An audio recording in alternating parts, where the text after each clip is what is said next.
A Dark Traveling by Roger Zelazny. Copyright 1987 by Byron Price Visual Publications Incorporated. Text copyright 1987 by the Amber Corporation. Narrated by Ronald B. Meyer. This book was originally created for audio cassette playback. Any announcements concerning cassettes do not apply to this recording. This version contains markers allowing direct access to major portions of the book. Annotation. An action-packed science fiction novel in which the Wiley family heads an undercover transworld operation that features a transcomp, a machine used to travel to alternate time tracks and parallel worlds. When their father mysteriously disappears, Jim, a werewolf, his sister Becky, a witch, and brother Barry, a master of martial arts, must find a way to save him. For junior and senior high and older readers. 1987. From the book jacket. This richly woven new science fiction novel by Roger Zelazny, winner of the 1986 Hugo Award for Best Novella, introduces the transcomp, a machine that rivals in scope 10 square of his famous The Doors of His Face, the Lamps of His Mouth. The transcomp makes it possible to travel between parallel worlds, alternative universes that branch off from history. Some of the parallel worlds are very much like our own, and some are different enough to be waging a secret war against us. The transcomp was protected for centuries under the Foundation's eyes. Thomas Wiley, a scientist, was working at the Foundation when he disappeared. The Foundation had been locked tight, and there was no other way to enter it except through the transcomp, and it had been smashed. Had Tom Wiley been kidnapped? Had he escaped into another world? If he had, which world was it? His son Jim must solve the puzzle. He trusts only his adopted siblings to join him. His sister claims to be a witch, and his brother is a master of the martial arts. But Jim has no special talents to contribute to their journey. He's just a werewolf. Zelazny delivers their most incredible adventure with the cleverness that has come to characterize his work. A Dark Traveling is the second book in an impressive new series of science fiction, Millennium. Each book in the series, produced by Byron Price Visual Publications Incorporated in conjunction with Walker & Company, deals with a major theme of science fiction, including time travel, parallel worlds, alien life, first contact, and superpowers. Each book is illustrated by a leading artist from the fields of science fiction, fantasy, and graphic art around the world. About the author. The author of A Dark Traveling, Roger Zelazny, is best known for his Amber series, published by Avon Books. He has also won the Nebula Award 3 times and the Hugo Award 4 times, most recently in 1986 for his novella 24 Views of Mount Fuji by Hokusai. Mr. Zelazny is also the creator of the Alien Speedway series, published by Bantam Books. Many of his short stories, such as A Rose for Ecclesiastes, are already considered SF classics. He earned his letter in collegiate fencing, and now lives in the Southwest with his wife and 3 children. About the illustrator. The illustrator of A Dark Traveling, Lebbeus Woods, is an internationally acclaimed visionary architect. After working on the design of the noted Ford Foundation building in New York, he established his own firm, where he won a Progressive Architecture citation for applied research in design. A collection of his architectural drawings, Origins, was published in 1986. The Sentinel, a collection of Arthur C. Clarke tales published in 1983, featured illustrations by Mr. Woods, who currently resides in Manhattan with his wife and collaborator, Olive Bridget Brown. Dedication. To Kathy Cavanaugh in particular, and all of the other teachers at Rio Grande School in Santa Fe, who taught my children to enjoy reading. A Dark Traveling. Prologue. The candle's flame was a bright leaf. Beyond the window a full moon hung in the evening sky. The house was absolutely still. She stared into the flame where many pasts swam, along with a multitude of presents and a confusion of futures. With practice, these could be sorted, however, and she had had a lot of practice. She forgot the house. She did not see the moon. After a time, she was not even aware of the flame. Only the images held her attention. Pasts, presents, and futures were shuffled like cards. She smiled faintly. A past, then. A true past of this place, for Anchorage. The man had laid out the rods and rolled the brass wheels. Now he walked, the wheels still clicking in his hand, his dark cloak and the feather in his hat undisturbed by any wind. His path led him through a place of whiteness, as if snow were banked at either hand. But the whiteness churned slowly, drifting. Mist, fog. He moved like a phantom through the pale places. Before him, finally, there came a lessening, a fading. Faint outlines were beginning to take form. He did not change his pace, however, but continued on his way. Abruptly the mists were gone, and the outlines sprang into full relief. The man stopped in a grassy area next to a road, regarding the distant prospect of a great city, its towers gleaming in the light of early day. Overhead, something was descending toward an unseen destination, something large and metallic, its wings unflapping. As he watched, a metal vehicle with no visible means of propulsion passed rapidly along the road to his left. "Sapristi!" the man exclaimed. After a time he began walking again. She nodded, and the image faded, to be replaced by another. Futures now. A lithe, dark-haired man clad in black was rising to his feet, a silver earring glistening on the lobe of his left ear. His hair was long and black, secured behind his head. He was smiling as he raised his hands before him, and she felt that they held death. They were reaching directly toward her. "And his name is Crow." The words flowed unbidden into her mind. She shuddered. Better to shuffle this one away. It was too menacing, and she did not want it to come to be. Pass on. Try now. The walls of an arroyo slid past at a dizzying rate. Small, dark outlines she knew to be pinyon and juniper trees passed at either hand. She sensed the runner's controlled breathing. The big moon cast shadows within the pale glow it had spread across the land. There was something wild, almost frantic in the movements of the boy, who ran and ran. Now he threw his head back, and his mouth was open. His pace did not slacken, however. She sighed, for she knew that this meant she would be subjected to loud rock music before too long. Brothers can be so trying. Then there was the power station, its vibrating towers haloed in blue, dark conduits like sea serpents coiled about their feet. A small army was camped before the installation, facing a range of hills, where another army held its position.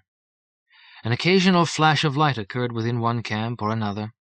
Nothing here had changed. Time to move closer, to try for a contact. Abruptly the scene vanished. Puzzled, she tried summoning it again. It took form slowly, hovered an instant, then vanished once more. Again she tried. This time it did not come at all. She shook her head. It was not the first time she had encountered this phenomenon. Later. More now. A body garbed in a white gi passed through the air above the hip of another gi-clad figure, a dark belt about its waist. She sensed rather than heard the cry that accompanied this. The figure landed upon the mat, arms slapping simultaneously at a 45-degree angle out to the side. Barry was at it again. Unbidden, a new image occurred. Dead. A city of broken buildings. Dust blowing along its littered streets. Heaps of rubble at every hand. No window left unshattered. Nothing stirring but the wind and the dust. It began to fade just as an almost familiar figure rounded a corner. She let it go. She had not called for this one. Then she realized that it had been a future rather than a present, and she swore softly. She should probably have tried holding it for a better look. She relaxed and continued to watch. A wolf was running through a forest. She watched for a long while, but that was all there was to it. As monotonous as watching Jim running back in the arroyos. She dismissed the wolf. Nothing useful there. She tried again for the two armies, and the vision came and went and stayed away. Suddenly she saw Tom next door, down in the transcomp room, puttering with the machinery. She became aware that something was rushing toward him. From where, she did not know. What it was, she could not make out. But she knew that it was threatening, and that it was on its way, right now, this minute, and she cried out, though she knew that he could not hear her. In that instant, everything she had seen flowed together into a single general vision. She did not understand it, but for a moment she felt its connectedness. She screamed, and the image went away, and the candle went out. Only the pattern remained, signifying menace, overlaid with her sudden fear. But despite the fear, she was on her feet and running, out the door, down the hallway, toward a stair. Smoking candle. Empty room. 1. My father was the keeper of the Eddystone Light. Know that song? If you don't, it doesn't matter. It's just that it always reminds me of home. I'm a normal 14-year-old boy. My name is James Wiley, and I live in a large building in a southwestern state capital in the United States. My sister Becky is a witch.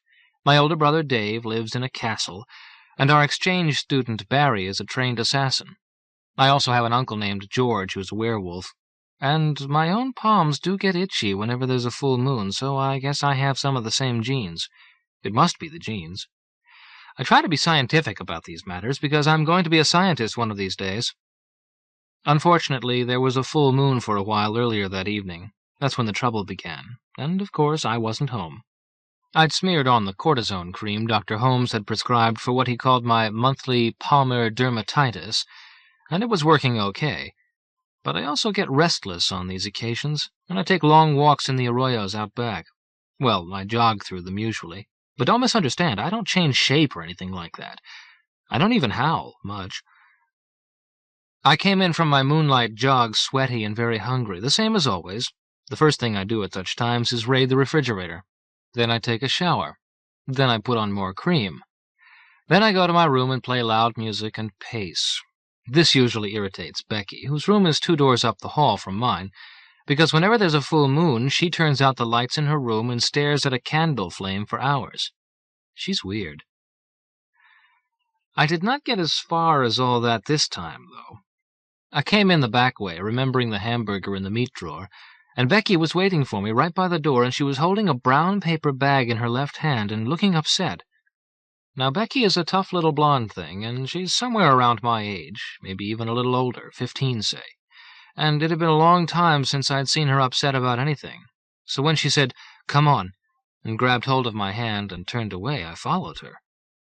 She led me through our part of the building and over to the heavy metal door that separates us from the Foundation headquarters. Then she released me and stuck her right hand into the bag she was carrying. A moment later I heard a very suspicious click as she raised the bag and pointed it at the door.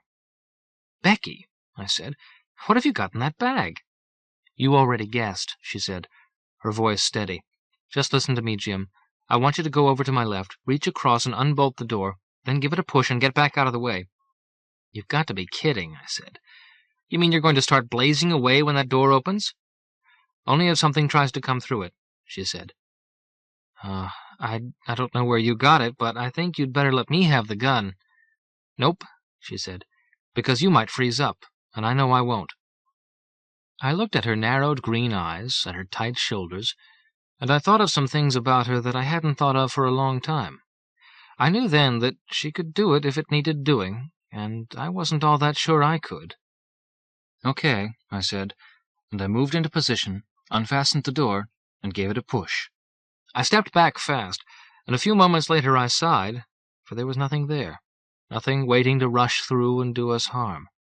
I hadn't realized until then that I'd been holding my breath. The light was on in the hallway, and there was no one in sight in either direction. No unusual sounds came to us either. There was a foreign human odor, though. Also blood. "Now can you tell me what's going on?" I asked. "If only Barry were here," she answered. "Great. Nothing like it to make you feel important. If only Barry were here." He was not here, of course, because he was off at a dojo, kicking, blocking, and punching. Or was it the other dojo? In that case, he'd be throwing, grappling, locking. Whatever, he was off practicing those things Becky wanted him for now, things I gather he'd started doing at about the time he'd learned to walk. It irritated me that she talked about him as if he were an adult and still treated me like a kid. After all, He was only a year older than me. Becky moved forward, throwing switches, lighting the way ahead. I followed her along the hallway to the right, which led to the reception area, peering into 2 vacant offices we passed. I halted at the desk, behind which hung the sign reading, Transit Foundation. "Well, Barry isn't here," I said, "so I think you'd better tell me about it. I've already smelled blood." She turned suddenly then, beneath the big picture of Leonardo da Vinci standing with his back to a table on which a mess of brass gears and shafts is strewn. The corner of some construction juts from behind his left arm. He's smiling faintly. "It's a self-portrait. It's not in any of the art books. No one has ever spotted it for what it was." "Shh," Becky said, raising one finger to her lips. Then she whispered, "Just wait a bit." I nodded, and she turned away, and I followed her. We inspected 2 more offices, a small conference room and a coat room. They were all, mercifully, empty. But I was already pretty sure of that by sniffing. We came to the foot of the stairs, and she looked up into the darkness and shuddered. The smells were present here also. "I can't," she said softly. "I can't go upstairs." I put my hand on her shoulder. "You don't have to," I said. "Do you?" She continued to stare into the darkness. "I guess not," she said. "There's probably nothing really there. Not now." I wish I knew what was going on. "Come on," she said at last. "I'll show you. And I'm sorry," she added. "What do you mean?" "Just come," she said, leading me away from the stair in the direction of the small storeroom to the rear of the building. I wanted to scream, but I followed her instead. A nasty movie had begun playing in my mind, and I couldn't switch it off. I'd been telling myself all along that she'd just heard a few noises and gotten nervous. She led me into the storeroom, which was lit. We made our way past mops and buckets, a rack full of cleaning compounds, and a stack of folding chairs, to the place where she began to fiddle with the hidden latch. A moment later, a section of the wall swung away from us, revealing a short, narrow flight of stairs leading downward. This corridor was also illuminated by an overhead fixture, and there was a metal door at its end. The hidden room behind the metal door was actually above ground level despite the descent, because of the slope of the land. It was a windowless border place, designed so that anybody connected with the Foundation who glanced out at a window at that odd corner would think it a part of our living quarters next door, if they thought about it at all, and vice versa if we had guests. We haven't had many, though, since my mother's death earlier in the year. I followed Becky down the steps and up to the door. "Are we going to do that SWAT team business again?" I whispered. She just shook her head and pushed the door open. I followed her into the transcomp room. The lights were on, and the place was a mess. Becky slumped into a metal folding chair, handed me the paper bag, and began to cry. I looked around, and I saw a stain on the floor, over by the main console. I already knew what it was before I crossed the room and stopped to examine the smear. My sense of smell is abnormally acute, and it's even better on nights such as that one. I could tell that my father had been in here earlier, and I could tell that blood had been shed.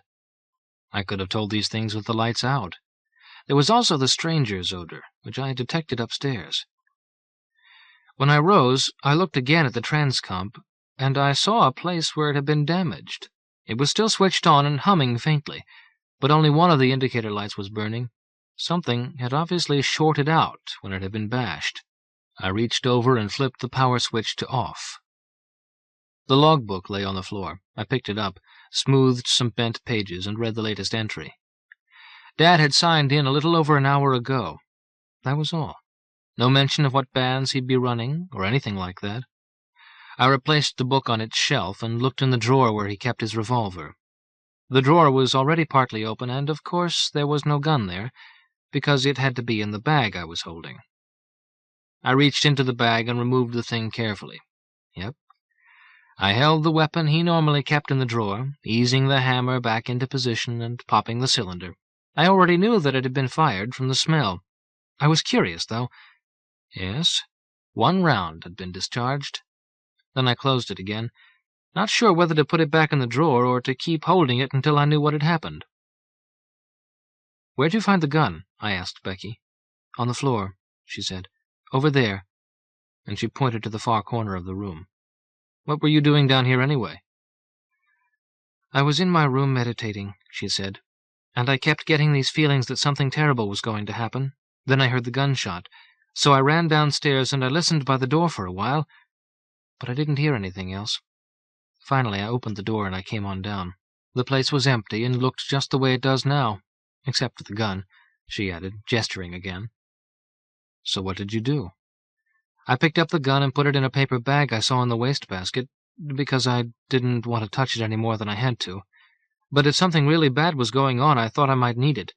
Then I went back upstairs and over to our place, and I locked the door. I went to the kitchen after that and waited for you." "You said you knew that the shot came from here," I stated. "How could you tell?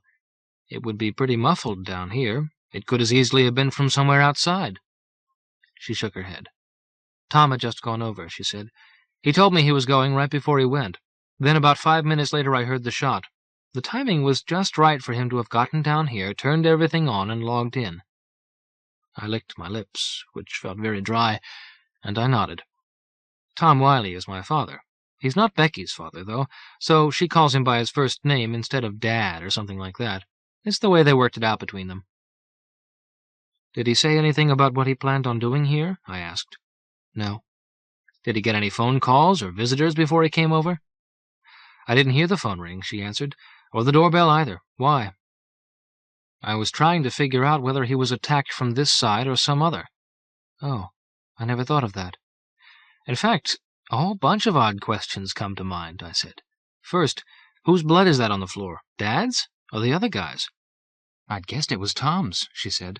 "If he'd hurt the other guy, there would be no reason for him to run away. He'd have a wounded prisoner, or a corpse." "Hey, maybe he killed the guy and took the body away with him to get rid of the evidence somewhere." "I don't think so," I said. "If that had been the case, he'd be back by now. It's been over an hour." "Could they have been fighting and gotten into the field and both been transited out?" she asked. I gestured at the console. "Then how could the machine have gotten damaged after they were gone?" "Okay, I'm not thinking clearly," she said. "But what are we going to do?"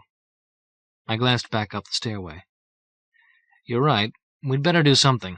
I'll save my other questions for later. Come on." "Where?" "We're going to close up here," I said. "Leave everything just the way it is for now. Then we're going back next door, and I'm going to wake up the golem." "Do I have to be there when you do it?" she asked. "I don't like the thing at all." "I know," I told her. "But it has to scan you while I press the button, so it'll know you're okay and leave you alone." "But Tom did that one other time." "Yes, but it has to be reprogrammed each time it's turned on. It does work for us, though, you know. Besides, I'm going to bring it over here to patrol the place. You won't even have to look at it then." "I know, but—" "Okay, let's get it over with." We turned out the light, closed the door, and started up the stairway. "Your face looks dirty," she said. "That shouldn't make any difference to a golem," I told her. 2. We stopped on the way and hung the closed sign in the window of the front entrance. I was afraid I'd forget to do it later, and I was sure that it would not be business as usual tomorrow. I realized, as I did it, that I should get on the phone and call Mrs. Dell, the secretary, and ask her to get in touch with everyone on the staff and tell them not to come in. As I decided this, it also occurred to me that I should check the appointment book and see whether anyone was scheduled to stop by tomorrow. They should also be phoned and told to make it another time. Damn, there was suddenly so much to do, and I was sure I hadn't thought of everything. We returned to our side of the building and locked the door behind us. Then we climbed the stairs to the second floor and went into Dad's bedroom. Becky hung back at the doorway while I crossed to the area in front of the closet and rolled back the rug. I caught hold of the recessed ring bolt and pulled upward on it.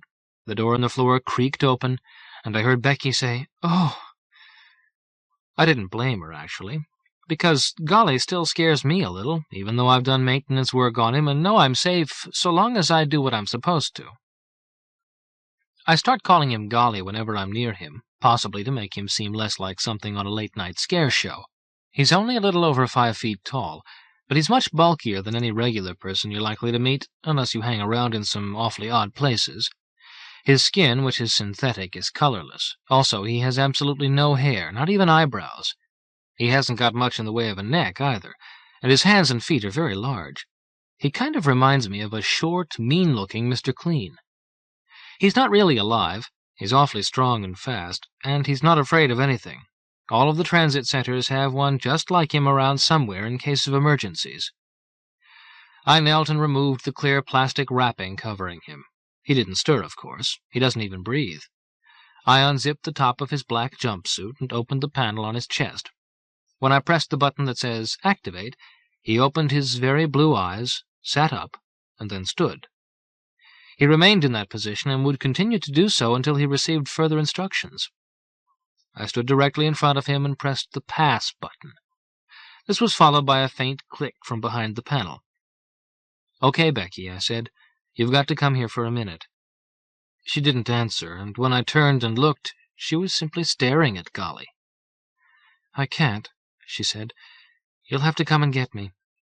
"Okay," I answered, and I went over and took her hand. I led her back, and she squeezed my hand very hard the whole way. As soon as I'd pushed the button and gotten another click, she let go and backed away fast. "We're safe now," I said, hitting Follow. "He knows we're okay." Then I took hold of Golly's hand, which feels something like a rubberized raincoat, and gave a slight tug. He responded by stepping up out of his storage cell and following me for a few paces. I left him to go back and close the hatch and to restore the rug to its former position. He stood stock still while I did this. When I returned to guide him again, Becky was already waiting out in the hall. He followed me along like a child, his grip strangely gentle, moving soundlessly on his large bare feet. Becky walked so that I was always positioned between Golly and her. When we reached the downstairs hallway, I heard a knocking sound coming from the metal door. It struck me that it might have been going on as a kind of background noise for some time, and that I'd been partly aware of it while I was occupied upstairs. Somehow, I didn't think that the one we were worried about would be knocking. Sneaking about, yes. Knocking, no. So I called out, "Who's there?" "Bill Jeter," came the reply from beyond the door. "With your cleaning service. I came in the back way, and I just now saw your sign out front. I wanted to know if you'd be needing us tomorrow night." "No," I said, thinking fast. "I think they're planning some remodeling. In fact, it would be better if you don't clean tonight either. It'll just get messed up again." There followed a moment of silence, then, "I'll still have to bill you for coming out," he said. "That's okay," I answered. "I'm sorry they didn't notify you." "Me too," he answered gruffly, and I heard something like the rattle of a bucket handle. "Tell them to call when they want us back, will you?" "I will," I said, and again, "Sorry." I heard the rattle once more, and the sound of footsteps going away. I sighed. "It's hard to think of everything," I said. Becky glanced at Golly. "Now what?" she asked. "We have to give them time to clear out," I said, "before I set him to patrolling in there." I opened the closet door, led Golly inside, and left him. "Do you really think there could still be someone else here?" she asked. "Maybe upstairs next door," I said. "Maybe not, too. But I don't want to go and look. As soon as it's clear, Golly can go and check the place out. If there's someone there, he'll capture whoever it is, and we can question him." "Or it," she said. "You still haven't said why you think someone would still be there after this much time." "The transcomp was broken, and it had to be done from this side. That means someone had to be there to break it, and that means that person couldn't use it afterward to get away himself." "Or itself," she said. "I see what you mean. So it's either still in there somewhere, or it's taken off outside." "I think so," I said, turning away and heading for the kitchen. I was still starved. "So where's Tom?" she asked. "I think he was hurt, but got away through the machine," I told her. "Whoever was responsible couldn't follow for one reason or another, so he damaged the equipment so no one else could follow Dad either." "Stranding himself here?" "Yes." "Why?" "I don't know," I answered, as I opened the refrigerator. "But I'm sure nothing good is involved."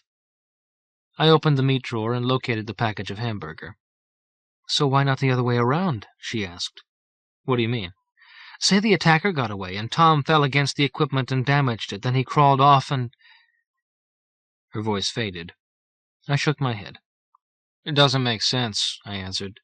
"He'd have come back here, or headed for the nearest telephone, or we'd have found him down there. No reason for him to crawl off and hide."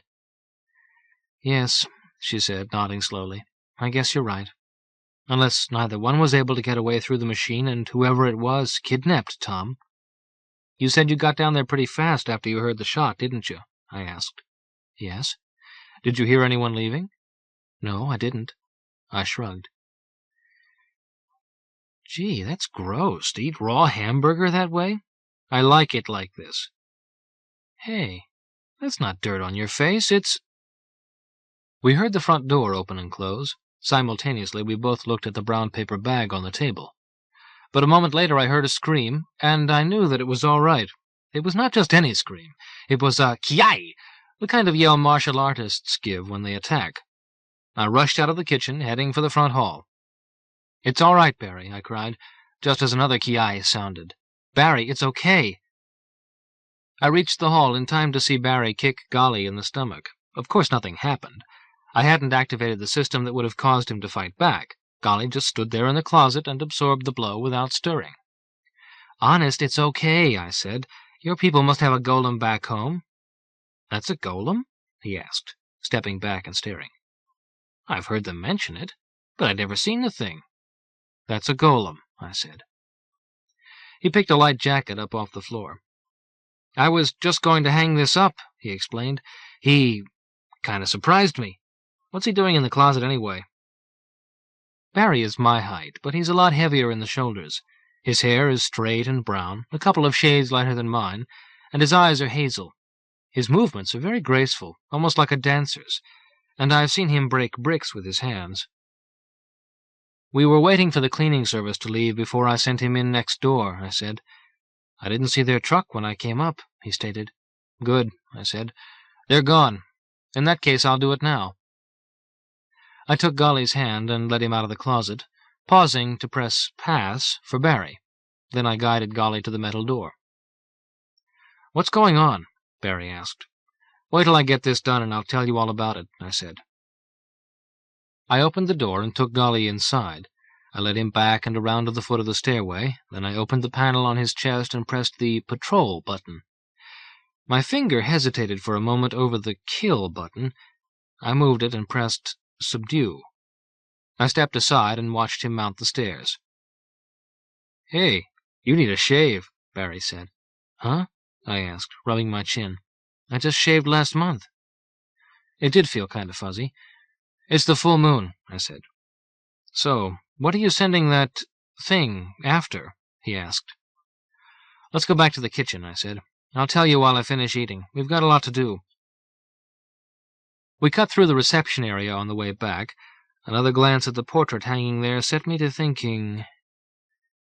There was a time in the middle of the 18th century when French possessions blocked westward expansion of English colonies in America.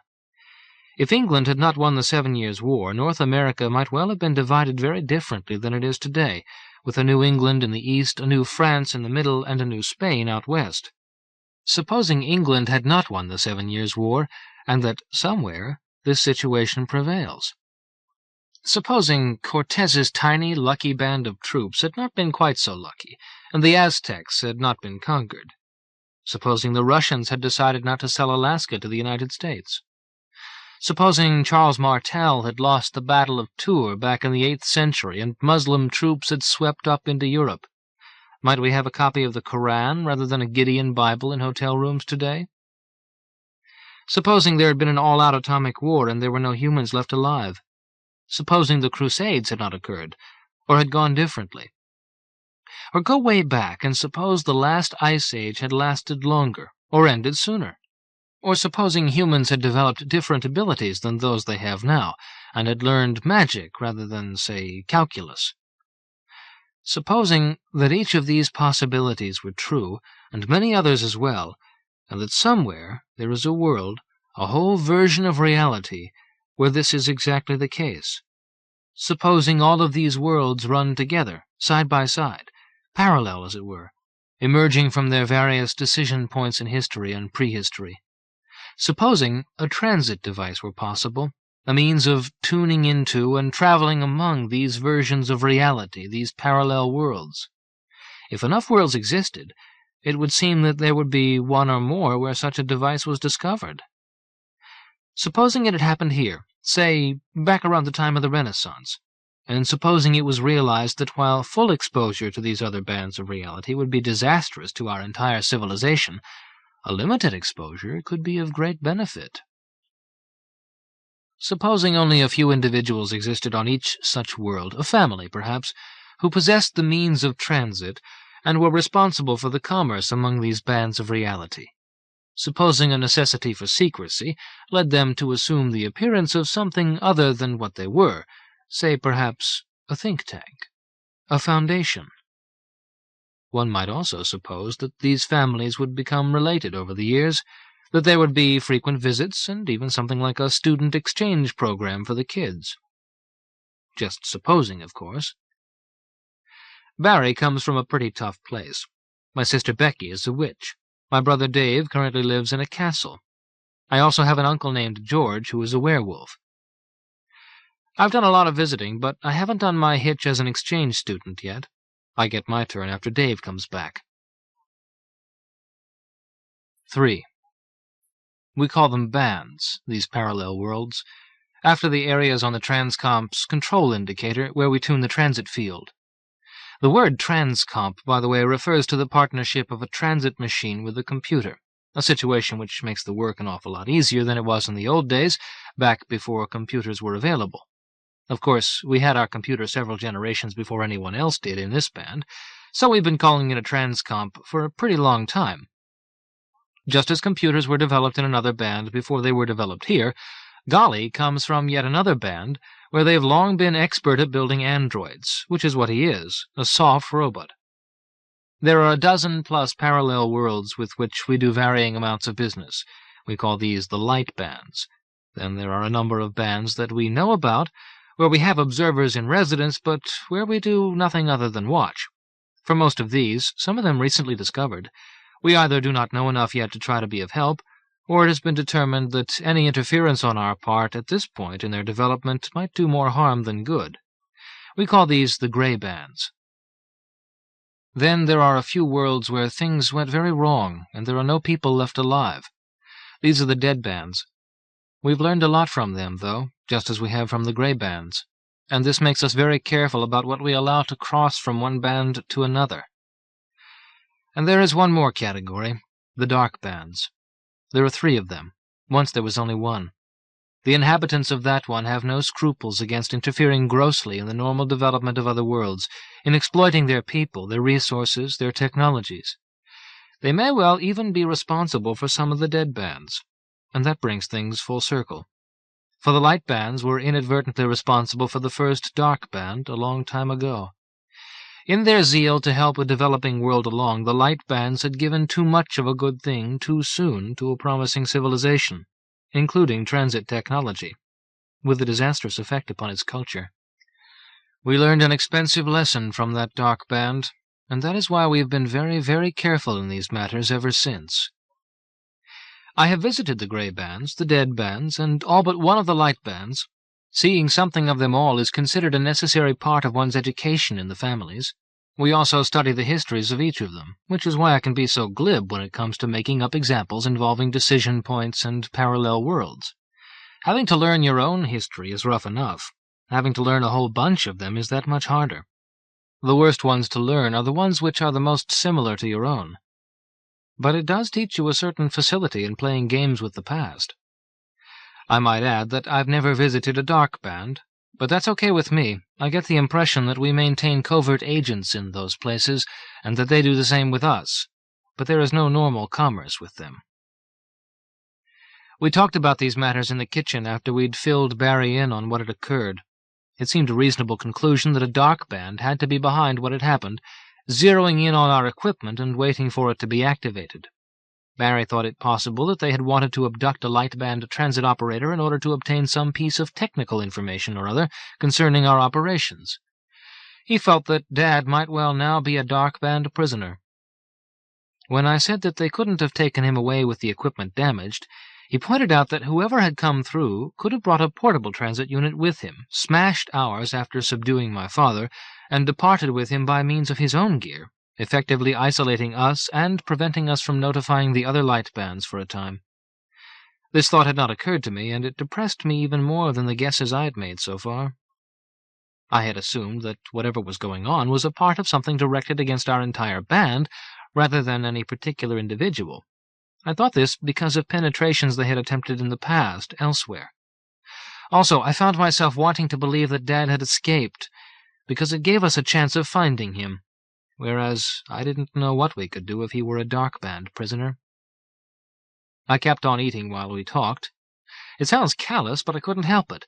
My metabolism just gets wild at certain times, and this was one of those occasions. "Either he left by means of our equipment or he didn't," I said. Barry nodded. "If he didn't, we can't be sure where he is," I continued. "If he did use our equipment, it should still be set at the transit band he went out on," he said. "Unless it got jiggled," Becky added, "when it was damaged. Weren't you just telling me the other day how sensitive that tuner is?" I nodded. "But not all of the bands are close together," I said. "If it's in the vicinity of one that's at a pretty isolated frequency, that will be enough." "But some of them are close together," Barry said. I put the empty plastic tray into the trash. My hunger was finally gone. "It's kind of silly to talk about it," I said, "when we can go and look in a few minutes." "Let's go and look now," he said, reaching for the paper bag in the middle of the table. "Let Golly finish his search," I told him. "I'm not afraid to go in there." "I'm sure you're not," I said, wondering whether he ever dropped that macho business. He'd been living with us for 5 months now, and he always seemed to have a bit of a chip on his shoulder. "But it's his job, and I've got to go and call Mrs. Dell anyway." I rubbed my chin. "I might even shave," I added. "Maybe you ought to eat something too while you're waiting. You might need some extra energy later." He thought a moment, smiled, then nodded again. "You may be right," he said. "Okay, go and call her. I'll grab some calories." I did that thing, and it turned out that she remembered the appointments list also and said she'd call everybody. When she asked for how long we'd be shut down, I didn't know what to tell her, though, so I said that we'd have to let her know. Of course she realized that something unusual was afoot, and since she isn't in on family secrets, I wasn't quite certain what to say when she asked, "What's the matter, Jim? What's going on?" "Well, it's—" and I remembered the magic word. "Classified," I said. "Oh," she replied. "Well, I hope everything's all right." "It may be soon," I said. "I don't know yet." "Is there anything I can do to help?" "No," I told her. "Thanks. We appreciate it. We'll call you as soon as things are straightened out. Goodbye." I hung up, hoping that took care of the remaining loose ends, and I went upstairs and got out the electric razor Dad had given me for a birthday present. I'd only needed to use it a few times, but when I looked in the mirror, I could see that it was time to plug it in again. Funny. I hadn't noticed I'd looked all that fuzzy this morning when I was brushing my teeth, but the full moon effects had been getting stronger in recent months, and I had a strong feeling it was tied in with this. I had just finished and had opened a bottle of aftershave stuff I had also been given, deciding against using it because it irritated my nose, when I heard a scream from next door.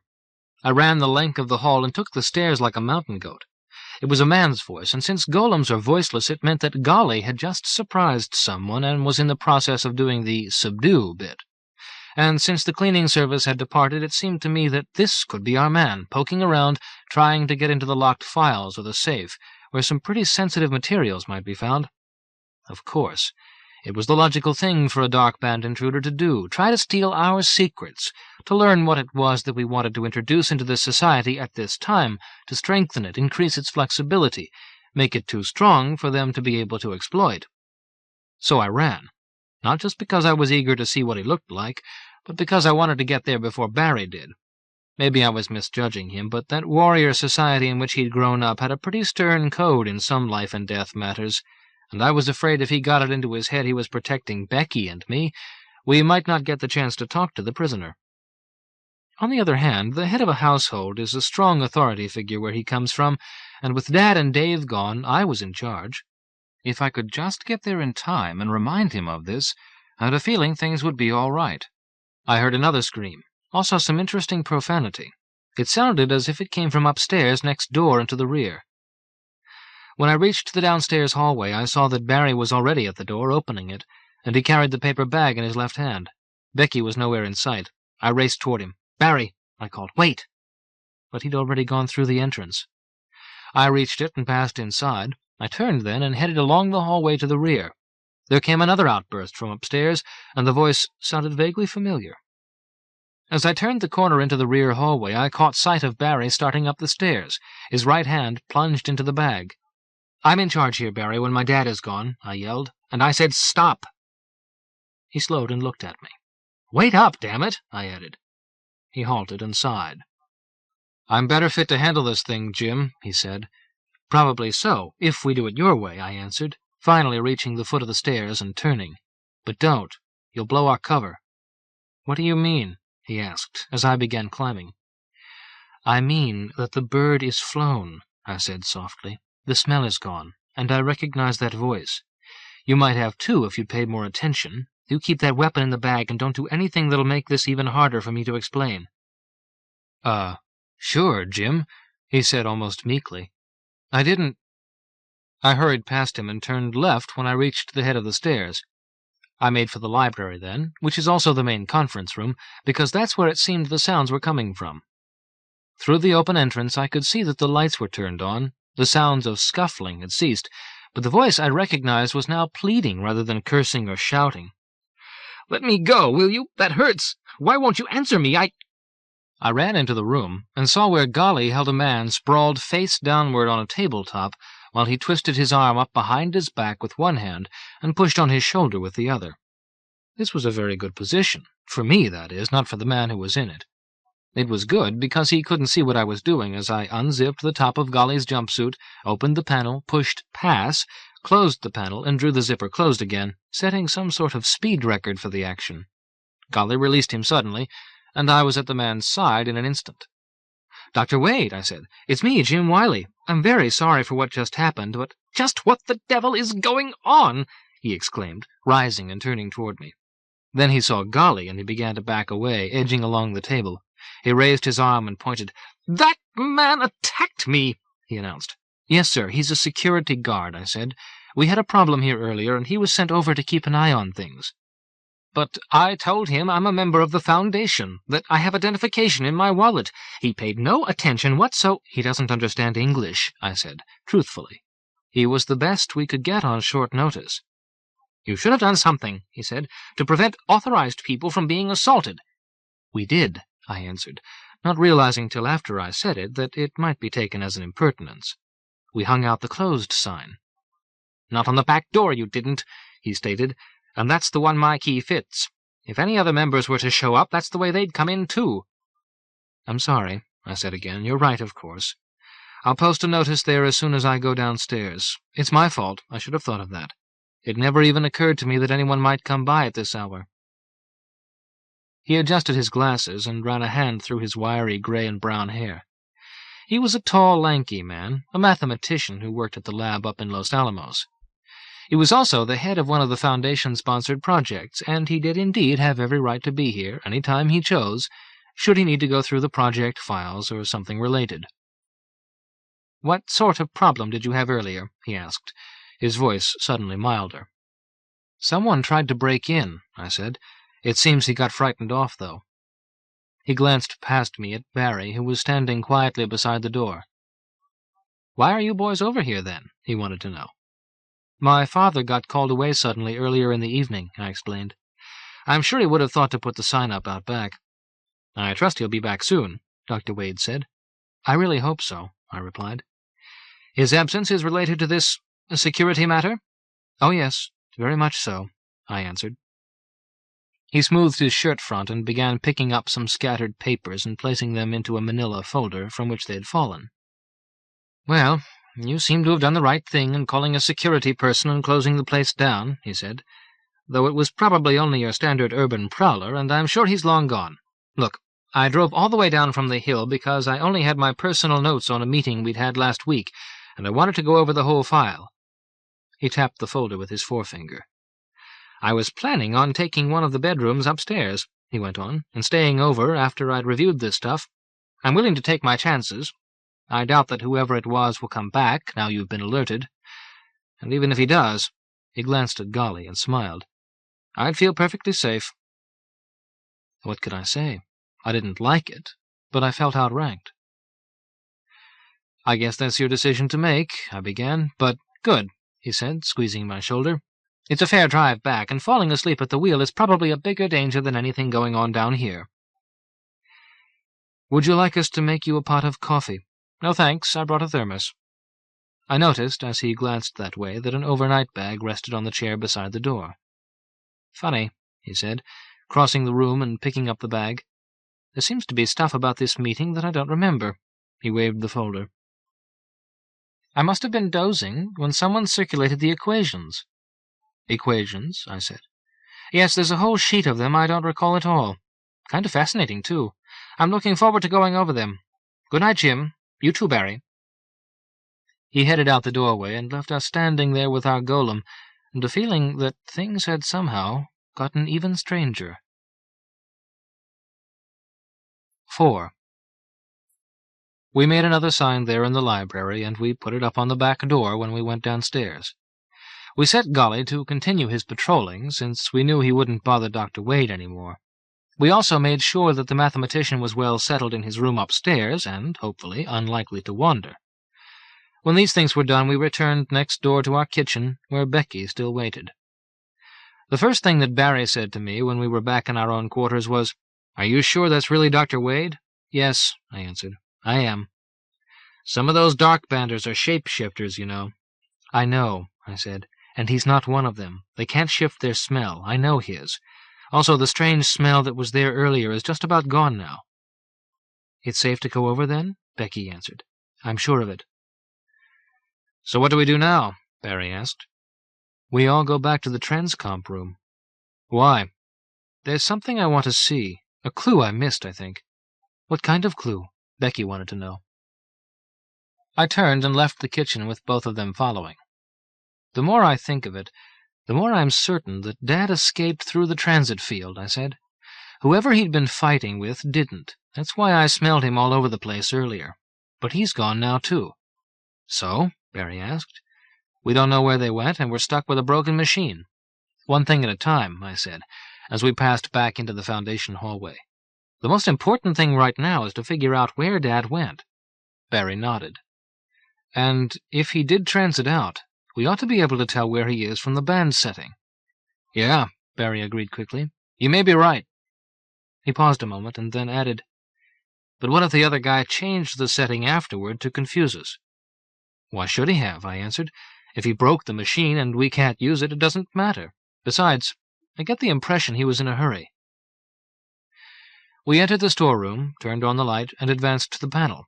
In a moment I had it open, and we were heading down the stairs. We entered the transcomp room, which was unchanged, and I hurried forward and read the band setting. I found it puzzling, but I pulled the chart from the drawer to confirm what my memory was telling me. In the meantime, Barry had come up and was studying the dial. "That's a dark band setting," he stated. "The third one, I think." He was right, and I nodded. "Yes," I said, "but since our equipment doesn't penetrate there has to be another explanation, and I think I see it." I reached out and tapped with my knuckles, hard, above the dial. The indicator dropped. "See?" I said. "It probably jumped when the equipment was struck." "But is it in a real band right now?" he asked, "or is it just out of tune?" I waved the chart. "This is a dense area," I said. "That's a bona fide band it fell to."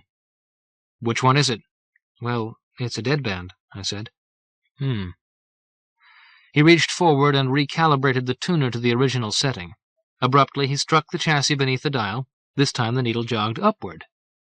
"Anything there?" he asked. "Yes, a light band." "I see what you mean," I said. "It could have jumped to the dark band from above or below." "Exactly," he replied. "Are there any others adjacent to these?" "No." "I didn't think so. I thought I remembered that cluster." Becky came forward and studied the chart. "I visited both of those bands," Barry said. "You have too, of course." "No," I replied. "Only the dead band." "I thought you'd been to all of the light bands." "All but one," I said. "And that's the one." "How come you didn't go there?" "Well, that's where my Uncle George lives." "So?" "He's a shape-shifter, and I seem to take after him. Something about that place is particularly conducive to the phenomenon. He'd cautioned my folks not to bring me there until I was older and could gain conscious control of the process. Otherwise there was the possibility I might turn into a wolf and run off into the wilds. So that's what this full moon business has been about with you. Yep. He drummed his fingers on the tabletop for a moment, then said, and that might very well be the band he'd flee to, if he has a brother there. Brother-in-law, I corrected. It's Mom's folks. But yes, you're right, that could be it. On the other hand, Becky said suddenly, a dead band could be a very good hiding place. There is that, I said, but why? Why what? Why hide? All he really had to do was get away. They obviously wanted to penetrate here, and they succeeded. There's nothing really personal about something like that. He just happened to be in the way. They wouldn't be chasing after him now. They'd be about the business they'd come to take care of. I wonder, she said. What? Whether there might not be more to it than that, she finished.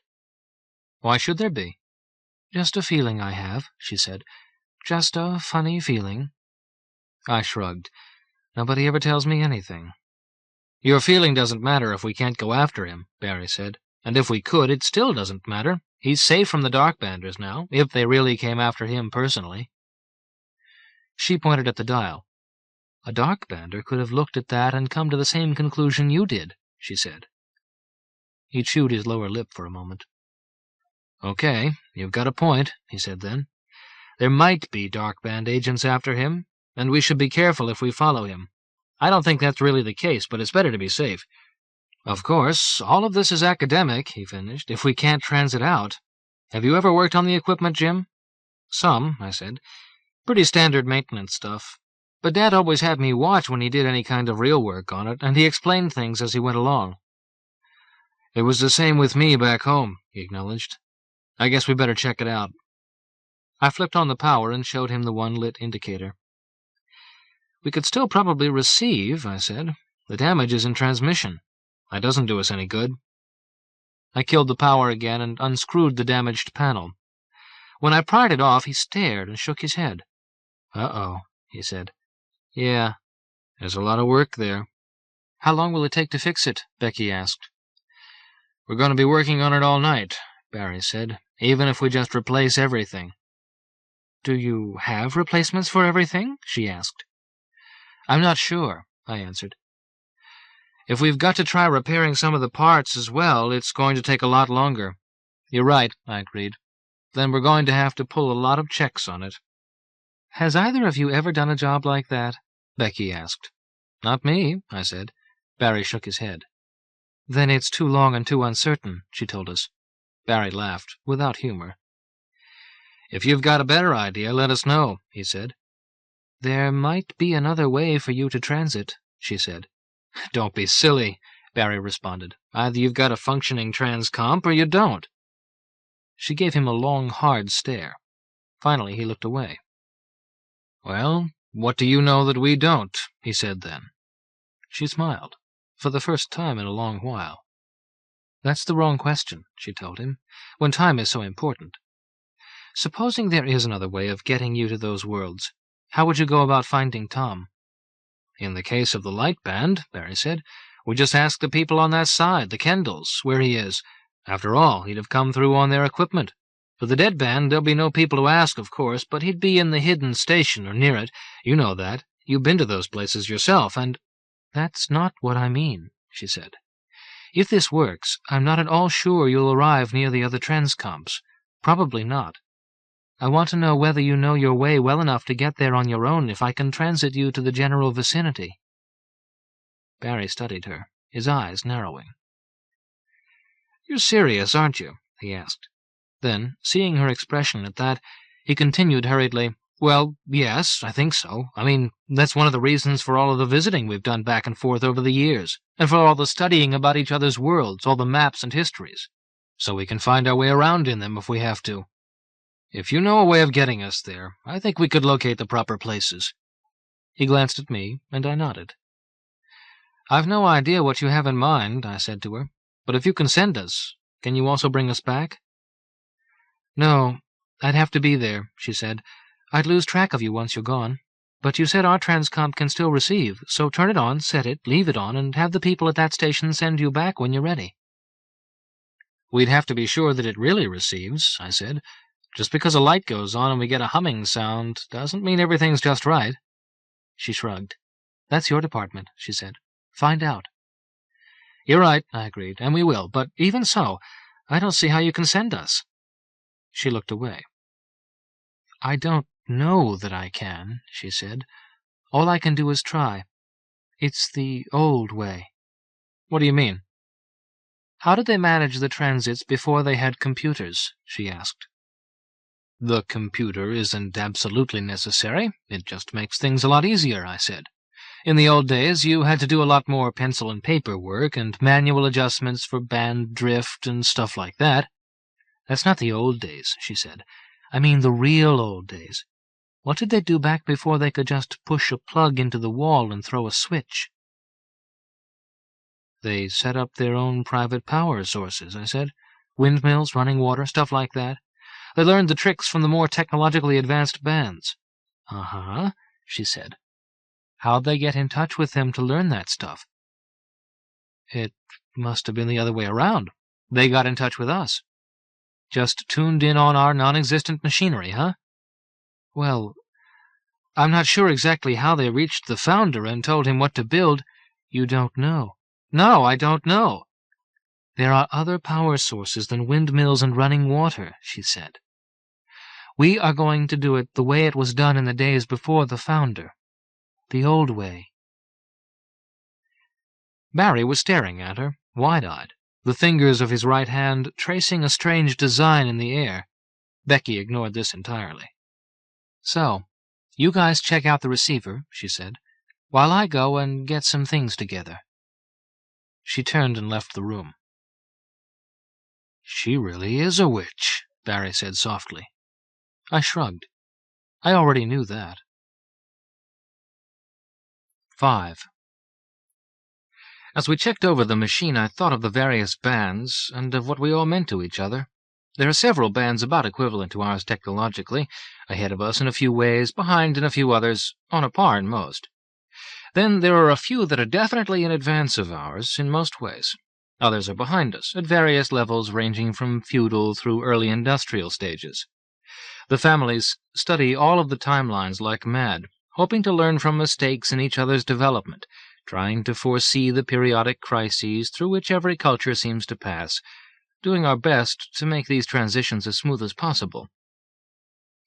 Our commerce is mainly one of ideas, and our office has not always been located in the American Southwest.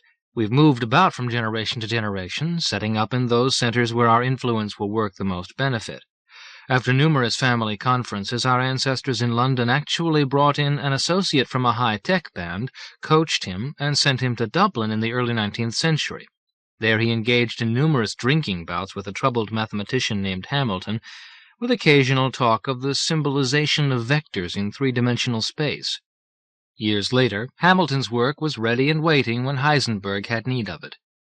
It was rough on our associate's liver, but proved useful in helping to understand the atomic age when it became necessary to do so. Right now, we run a foundation near Los Alamos, and some of the people from the lab, like Dr. Wade, are members. It's a genuine think tank, which accepts legitimate contracts on which our members can earn extra money by brainstorming ideas into reports and recommendations.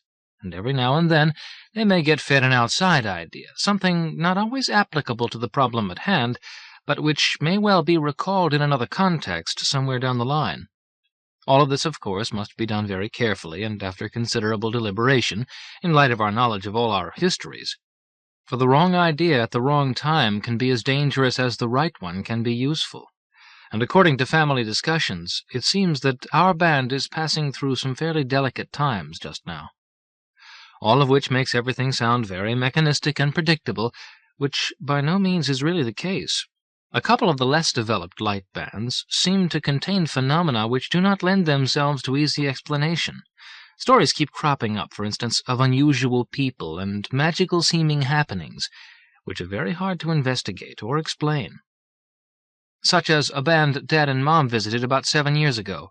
Feudal, agrarian, low-tech. Castles, manor houses, nobles, serfs, like that.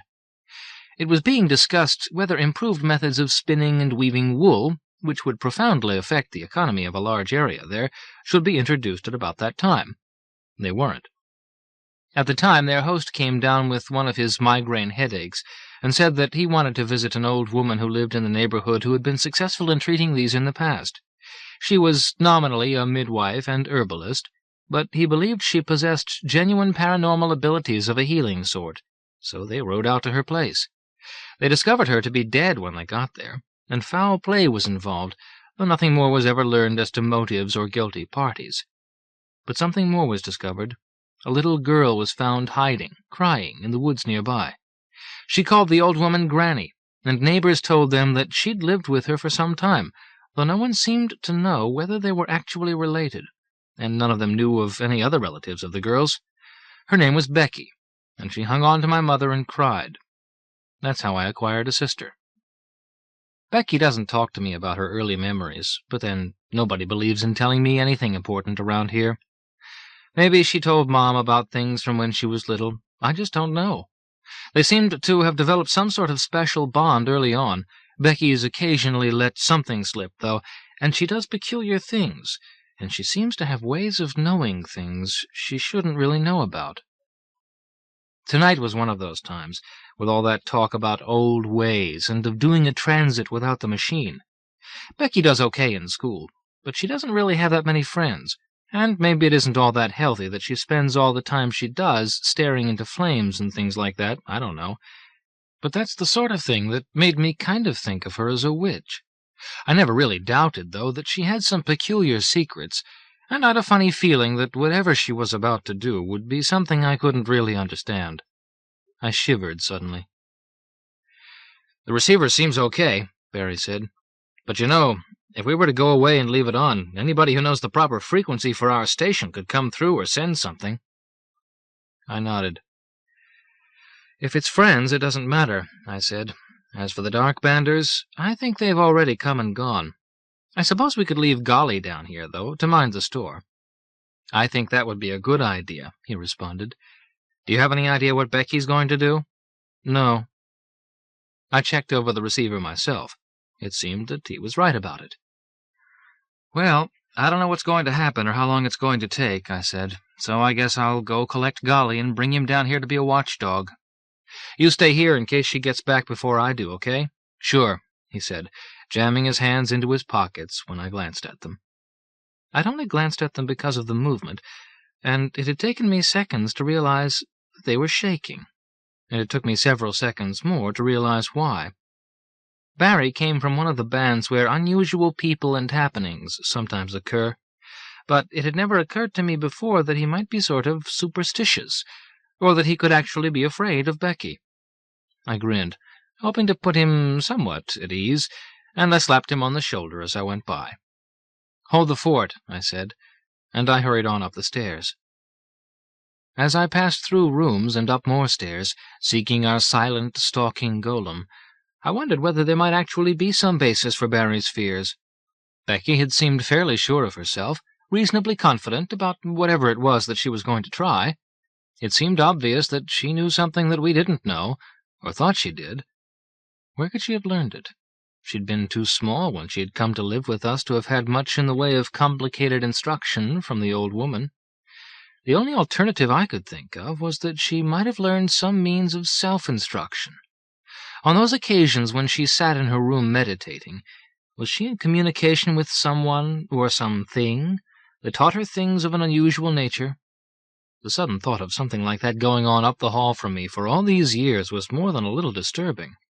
If there were something more involved than Becky's own drifting mind, how was I to know whether it was something good or otherwise? I snorted at this, and then I chuckled. I could see that I was overreacting to a series of guesses, and I knew that it had something to do with how upset I felt over Dad's disappearance. Becky had been my sister for most of my life, hers too, for that matter. She could get pretty mad at me on occasion, but I could never see her doing anything that would really hurt me. She just wasn't the sort to go around curdling milk, making dogs howl, and giving people the evil eye. If she did possess any sort of strange knowledge, she'd want to use it to help us. I knew that because I knew what she was like. She's all right. I caught a whiff of that faint new car smell Golly exudes, and I followed it to the small records room up the hall from the library. Sure enough, I found him inside, moving in a slow circuit about the place, checking into every chink and cubby. I approached him, was recognized, opened his control panel, and changed his instructions. I took his hand in mine then, and led him out the door. "This way, Golly," I said. "I've got a new job for you." Becky had not yet returned when we got back to the transcomp room, but she showed up shortly after I'd programmed Golly to guard the place and set him to stand sentry near the door. She came rushing in, a bulging pillowcase in her arms, screamed briefly when she saw Golly, let go, then grabbed at and recovered her bundle. "I wish you'd let me know you'd brought that thing in here," she said. "I'm sorry," I told her. She frowned and moved away from the golem. "You could have slowed things down quite a bit if I'd broken any of this stuff," she stated. I said, "I'm sorry." "Okay. Apology accepted," she said. "Is that receiver turned on?" "Yes," Barry answered, his back against the wall, his eyes following her every move. "Good." She cleared a space in the center of the floor by removing a chair, a wastebasket, and a stack of periodicals to the room's far corner. She set the pillowcase in the clear area, knelt, and reached inside. She withdrew a candle and a candle holder, fitted them together, and set them on the floor before her. Then she took out a package of matches, lit the candle, and raised her head. "Would one of you please turn out the lights?" she asked. Barry nodded, crossed to a position beside the door, and flipped the switch. "And close the door," she said, "so the light from the passage won't interfere." He pushed it shut. Becky rummaged in the pillowcase again and withdrew more candles and more burnished holders. While she was fitting the candles in, she said, "Okay, do you know what you're going to do if I'm able to open the way for you to reach those two bands?" "In the case of the dead band," I said, "I just have to search in the area of the transcomp. It's hidden in the basement of a ruined building. He could be holed up right there. If he isn't, he may have left a message. If there's no message, then a quick search of the area would probably turn up some sign if he'd been by. If I find any such indication, I'll try following it. If I don't, I'll come back, and we can scratch that one." "Same idea here," Barry said. "Only easier, since there'll be people around to ask. I'll just go through and check with the Kendalls as to whether he transmitted in on their equipment. If he did, he'll probably still be there with them." Becky pursed her lips and studied the flame as she slowly raised another taper and lit it from the first one. She set it aside and reached for another. "No," she said as she did this, "it won't be quite that easy. As I said, I should be able to get you into the general vicinity of the stations, but I don't think that I can bring you in right on target, so you have to be ready to find your own ways from wherever you might arrive."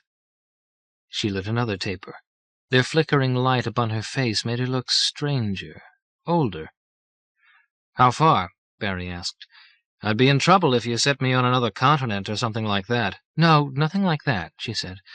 "But I could be off 20 or 30 miles or so, something on that order. You'd still be in the general area." "I can manage that," Barry answered. "I spent over a month there once. I know the neighborhood." I thought back over street maps I had memorized of the ruined city, over various topographical features I had had to learn, as well as the different places I could head to orient myself. "I'll be okay," I said. She continued to light candles, lining them up to her left. Shadows danced upon the walls now, and across the surfaces of the equipment. Golly looked positively sinister in the gloom, like some figure in a wax museum. Even the faint drone of the transit receiver, hardly noticeable before, now seemed like the soundtrack of some film right before disaster hits. "Okay, then," she said. "Gather round." And she motioned us to sit in positions on the floor so that we formed a triangle, facing inward. She withdrew 3 vanity mirrors from the pillowcase and set them along the sides of the triangle between us so that each of us faced one mirror. Then she began placing the candles in a kind of zigzag array in the middle. There were 7 of them, and we each faced their glowing reflections as well as the things themselves. The room suddenly seemed cooler despite the small heat from the flames. Anything special we're supposed to do?" I asked. "Just watch everything that I do," she said softly. "And when I tell you to do something later, just do it. It won't be anything hard." She reached back into the bundle, and there followed a rattling, clicking sound. She withdrew a handful of brass rods. She placed these before her on the floor, and then took out a pair of toothed wheels, apparently of the same material. They looked rather like fat, carefully sculpted gears, save that they were too wide and the teeth too small for them to have functioned in any sort of machine that I could think of. Humming to herself, Becky began laying the rods among the candles in a different sort of pattern. There were 9 rods, ranging in length from 4 to 10 inches, about as thick around as pencils, and engraved with serpentine patterns at each end. She set them in place very slowly, and she switched from humming to singing as she did so. Her voice remained too low, however, for me to distinguish any words. I watched her hands as they moved among the flames. I watched the light sliding along the lengths of the rods as she adjusted them. I also watched the reflections across the way of her hands and the lights and the rods. Her low, tuneless tune filled my mind. She picked up one of the wheels in each hand, fit them together, and turned them very slowly by pressing upon them and sliding her hands in opposite directions, then back, then apart again, back and apart. They made a gentle clicking sound in accompaniment to her strange tune. The lights seemed to flow together for a moment into a single bright smear. As this occurred, I heard briefly a new sound, a high, keening note, almost a whine. It was gone in an instant, but it returned when the smear came again. "What's happening?" Barry asked. Becky glared at him, and he shut up. She continued for what seemed a long while after that, and the periods of brightness came closer and closer together. Finally, she set the 2 wheels, still touching, on the ground before her, and with her right hand she continued to roll them back and forth. With her left, she began moving the rods into a new position. Then, "Barry," she said, "stand up," and from the corner of my eye I saw him do it. "Turn around," she went on, "and start walking." He moved. I heard a few footsteps, then nothing. I continued to stare into the light, to listen to the clicking and the keening. There were moments when Becky seemed very far away. Her left hand moved again, creating a new pattern with the rods. She sang again for a time, and my vision swam and was filled with light. "Rise now," she said, and her voice was faint, as from a great distance. I did as she directed, and then, "Turn around," she said. I did an about-face, and the air was filled with dancing motes before me, countless after-images of the light into which I'd been staring, blinking and darting like innumerable fireflies. "Walk," she said, and I did. 6. I moved slowly, because I felt I should be running into something very soon. But after a time I realized that I had taken more steps than was possible, moving in a straight line in any direction in that room. Therefore it would seem I was no longer in the room, and my vision had grown worse instead of better, the darting lights becoming brighter and more numerous, which just isn't the way after-images usually behave. I noted, too, at about that time that the surface upon which I trod was no longer smooth. Therefore it wasn't the floor. Ahead of me was one big, bright sheet of light, and I seemed to be advancing upon it. My feet and my hands tingled somewhat, and the entire experience was somehow not an unfamiliar one. I still seemed to hear Becky singing faintly, and I realized that it was important I keep moving, that I not halt until I reached the light or stopped hearing her voice. My feelings were a bit disconcerting, as if I were somehow stuck at a point halfway between sleep and waking. I realized then that I had no idea how long I'd been walking. I realized something else, too, and I knew why the experience seemed familiar. All of the sensations I was feeling were a protracted version of the momentary tingling, swirling, flash-flecked sensation I'd known when doing a crossover by means of the transcomp. So I kept walking, and the light kept growing, and the only comforting thing about the whole business was Becky's fading tune.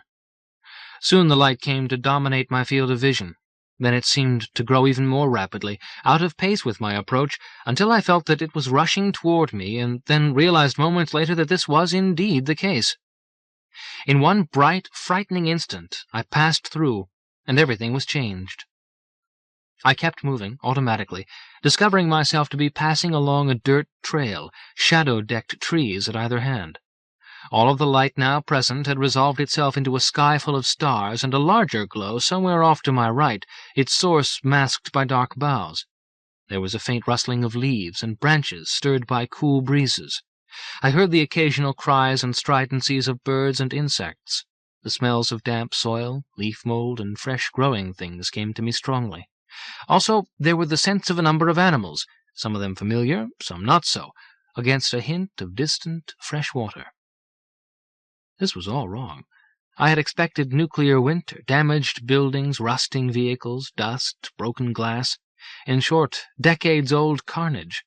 Instead, I found myself walking a quiet trail through an uncontaminated countryside. While this was certainly a more congenial place than the other, it was of no help to us whatsoever. It was wrong. Becky had somehow messed up. No. As I passed along the trail and the tree line to my right dipped and retreated, I saw that the larger light from that direction came from the bright face of a full moon. Immediately my hands began itching, despite the cool breezes, and I felt perspiration break out upon my forehead. A jittery restlessness came over me, followed by a sudden shortness of breath, though I was not exerting myself particularly, and I knew then what had happened. I had a mental image of Barry walking the broken streets of a blasted, deserted city.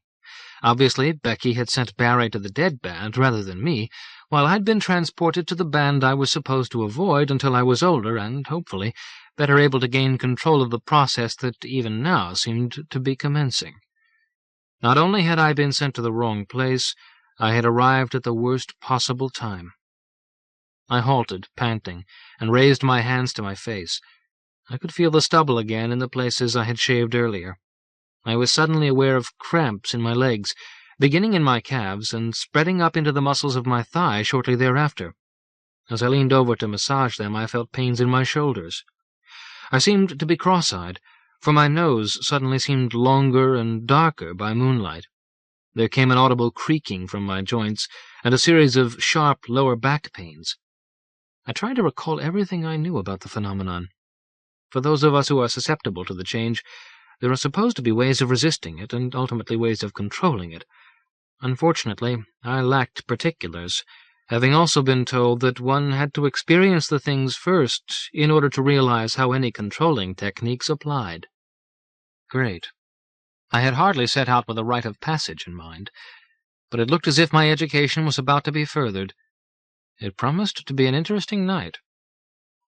I decided to try relaxing, going along with it, noting all of my reactions as well as I could for future reference. Whether rubbing my legs helped them or whether the cramps went away by themselves, I do not know. I tried to straighten then, however, and discovered that I was unable to. It was as if I'd developed a permanent crick in my back. At least there was no pain associated with this. Realizing what was going on, though, I clawed hurriedly at my belt, noting that my hands seemed smaller and hairier, the fingers shorter. If I were going to transform, I wanted to get undressed in a hurry. I did not want to find myself a big dog-like creature helplessly entangled in jeans, t-shirt, and tennis shoes. I had to lie on my side to finish the job, and a steady series of aches rippled through my body as I thrashed about on the ground. My feet came out of my shoes looking suspiciously paw-like, and had a funny feeling I was developing something I could wag on my rear end. This could become extremely awkward, I realized, if I were separated from my garments when I retransformed, especially if there were ladies in the vicinity. I tried gathering my clothes up, with some idea of making a bundle of them that I could carry about in my mouth. But it was too late. My hands were no longer hands, and when I picked the loose garments up in my teeth, I could see that they'd just drag and snag on things. But I actually was trying to relax the entire time, to feel what each twinge did to me, as the fevers and chills alternated. My muscles spasmed, my bones seemed to shift about. There were times when it almost seemed I might be able to exert some control over the process, but I didn't dare. The last thing I needed was to mess things up and wind up some kind of freak.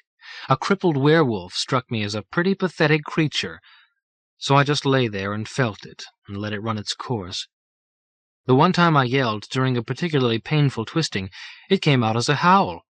Something in the genes, of course. I told myself that it had to be genetic.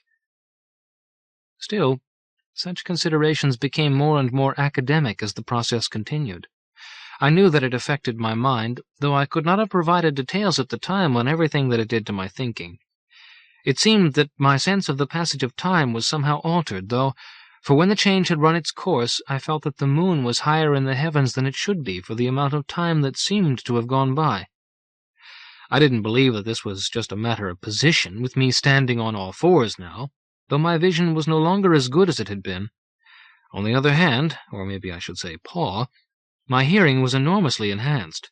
Every tiny creak or rustle produced by the wind in its passage through the foliage, every little bug whistle, claw scrape, wing rustle, and fall of footpad came to me in full fidelity stereo, some of the sounds almost painful. And my sense of smell, as highly developed as it was, had never been this good before. I knew from a few whiffs of the air exactly where the stream was located. I could tell where a rabbit had fled a little while ago, knew there was a fox in the vicinity, retreating now. I took a slow step forward, then another. It felt funny. I walked again, and I started thinking about my movements, and I stumbled. I stood and tried again. I stumbled again. Frustrated, I raised my muzzle and howled. The sound frightened me a bit, as I hadn't planned on doing it. It just came out. But it made me realize that if I could howl without thinking, I could probably walk without thinking, too. In fact, I might be better off not thinking about such things at all for now, and relying on reflex and instinct without letting my mind get in the way. So I tried again with my mental machinery idling, and this time I walked just fine. But there was more to come, and it was frightening. Apparently, the change was still going on, and not necessarily at a purely physical level. For when I put my thinking in abeyance and let my newly formed body take over, strange thoughts began to flit through my mind. They were not the sort of thoughts I'd ever thought before. They were hunting thoughts. My head would drop low and move from side to side, and I would sniff the ground, seeking trails. Whenever I discovered one, I realized that I knew what had passed there, and how long ago the passing had occurred. Then I would raise my head high and sniff the breezes, seeking more distant scents. I passed among trees as I did these things, and images of fleeing game, myself pursuing it, passed through my mind. A part of me realized that I'd had some destination in mind earlier, but that part, which I had put to rest to keep from stumbling, now seemed a very small part indeed. It was overwhelmed, more than half buried. Its objective was no longer of first importance. It would have to wait on the hunt. It seemed as if a part of me were going to sleep, while another part, one I had not ever realized to be present, was waking up. To the drowsing me, everything that followed seemed somehow like a dream. I came later to wonder whether the me I had always been was like a dream to that sleeping other. Dreaming. Running at a steady lope, the night alive with sounds and scents, down hillside, along stream's dark bank, pausing to drink the cold black water. All shapes are gray. The earth is signed with the smell of smaller game. I take a trail, follow for a time, lose it, try another. Moving quickly now, shadow amid shadows, slipping ghost-like through brush and bramble. My senses extend me beyond my skull. I am become a piece of the night. It is hunger, the rush of events, the heat of the hunt. Ahead I hear movements. It knows I'm coming. It flees. I taste the darkness. I hear the song the moon sings. There is no time, and as for space, it seems I move with such ease that the world rushes to meet me. I am suspended in the dark dream of the hunt, where reason sleeps as the scroll of sensation unwinds. I am dog-shaped death within the wood of the world, thing of fang and hunger. Beneath sky's eyes, beast to feast, blooding moon-turned hours. I was lost within the bitter dream of predator and prey, time without time, as night washed me and carried me far away. I know that I caught and I killed, and I ate, small furred things which sometimes squealed, but beyond this my waking consciousness censored much of the detail. I remember that at the time it had seemed the right thing to do, more than right, actually. There was one point, well into the night's hunting, when my exuberance rose into a long, drawn-out howl. Almost immediately, from across a great distance, I was answered by a similar voice. This reply drew me up short for a moment with a sort of tingling reaction I did not fully understand. The call was not repeated, however, and I was back on the track a short while later. There are blurred spots and missing areas to that night, as there are in any dream or in any day of steady, repetitious activity. There were times when I slowed, times when I rested, times when I drank again from pool or stream. It seems that I was always alert, however, and that I still hunted with my mind even when my body was resting or otherwise engaged. Then, somewhere toward dawn, I began to tire, to slow.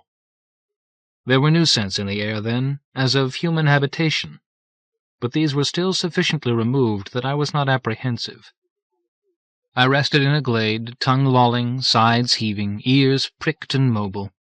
Had I been capable of speech at that time, I would have said that nothing could have approached without my becoming aware of its presence. Just shows how wrong you can be. One night out does not give a novice werewolf a graduate degree in wood lore. It had approached my resting place from downwind, with absolute silence. It would have been difficult to believe that anything that large could move with such stealth against a hypersensitive creature such as I had become, save for my own recent experience. I remember that the grasses had grown moist, and that the faintest spillage of dawn had begun in one corner of the sky when I received the first indication that I was not alone. There came a single, soft footfall from somewhere to my rear, and I was on my feet and turning even as I heard a low, growled sound that seemed strangely like a word, my name. I beheld a wolf even larger than the one I had become, gray and with large, glinting yellow eyes. Flight would be useless, I decided, for I knew that it would catch me and have me at a disadvantage for my having fled, taking me from the rear. Fighting did not seem such a great idea either, but better here while I was rested than somewhere else when I was winded. There seemed no alternative, for why else would it have stalked me if not to do me harm? With a snarl I launched myself at the intruder, going for the throat with my teeth, but it turned quickly, its shoulder striking my shoulder, knocking me to the ground. In an instant I felt teeth upon my throat, but they did not tighten. From my drowsing mind flashed a memory of something I had read concerning dominance and submission among wolves, that whole business about the loser exposing his throat to the victor, who then was bound to go no further with the attack. So I lay still. At some other level, also, it seemed the best thing to do. I just hoped this wolf had read the same book. I lay there without moving, and the other's fangs exerted but the barest pressure upon my neck. This went on for what seemed a long while, and then the pressure was gone, the muzzle withdrawn. A growling followed, modulated so that it sounded like, "James." I stared, for the wolf began doing some very unwolf-like things. It reared several times upon its hind legs, front paws extended high into the air. Then it commenced rolling about the ground, legs splayed at various odd angles. I realized what was going on moments later as its appearance grew more and more man-like, and even familiar. I tried growling and forming words within it as he had done. I tried saying, "Uncle George," though I couldn't be sure how it sounded to him. He did smile, though, as he nodded at me. "I can see where you'll be needing some lessons in this business," he said. "We'll start with one of the quick ways of changing back." I nodded my muzzle. It's always good to have an expert in the family. 7. When I finished retransforming, I realized that I was cold and very, very tired. "Come on," Uncle George said, taking hold of my arm. "I've a cart not too far from here. We'll ride back to the manor." I followed him among the trees. "I hope you brought a blanket or something," I said, my teeth beginning to chatter. "I don't feel too good." "I know all about it, boy, and I brought warm clothes for you." I found myself panting, and I leaned on him as we walked, my feet grown wet from dew. When I stopped panting, I began yawning, one after another. I couldn't stop. "Oxygen," he said as we trekked through the wood. "You need a lot. It's partly because I hurried things to get you through the change fast. Even without hurrying, it can be fatiguing." "You don't seem tired," I managed. "I know what I'm doing," he told me. "I can control it." "You've got to teach me more about it." "All in good time," he said. When we reached his cart, where a gentle-looking brown mare eyed us and snorted once, softly, from her position between the traces, I had to lean against the cart's side to stay standing while I drew on the trousers and the loose-fitting shirt Uncle George passed me. I stood wrapped in a dark blue cloak he had passed me, almost in a daze, while he dressed himself.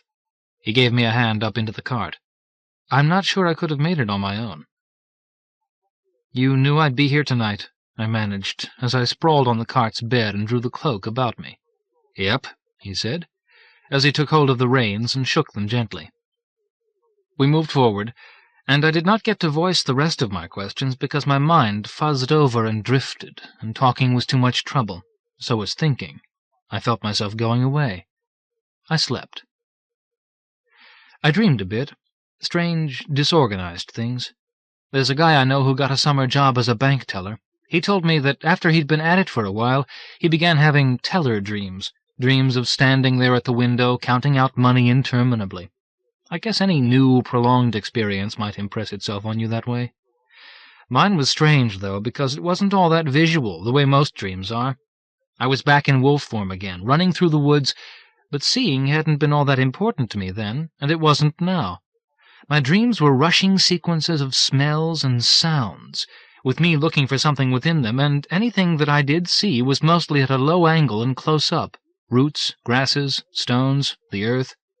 Then a familiar scent came to me, and I realized that that was what I hunted, even though I did not really know what it represented, except moving. Moving. Blurred images, scent path grown stronger.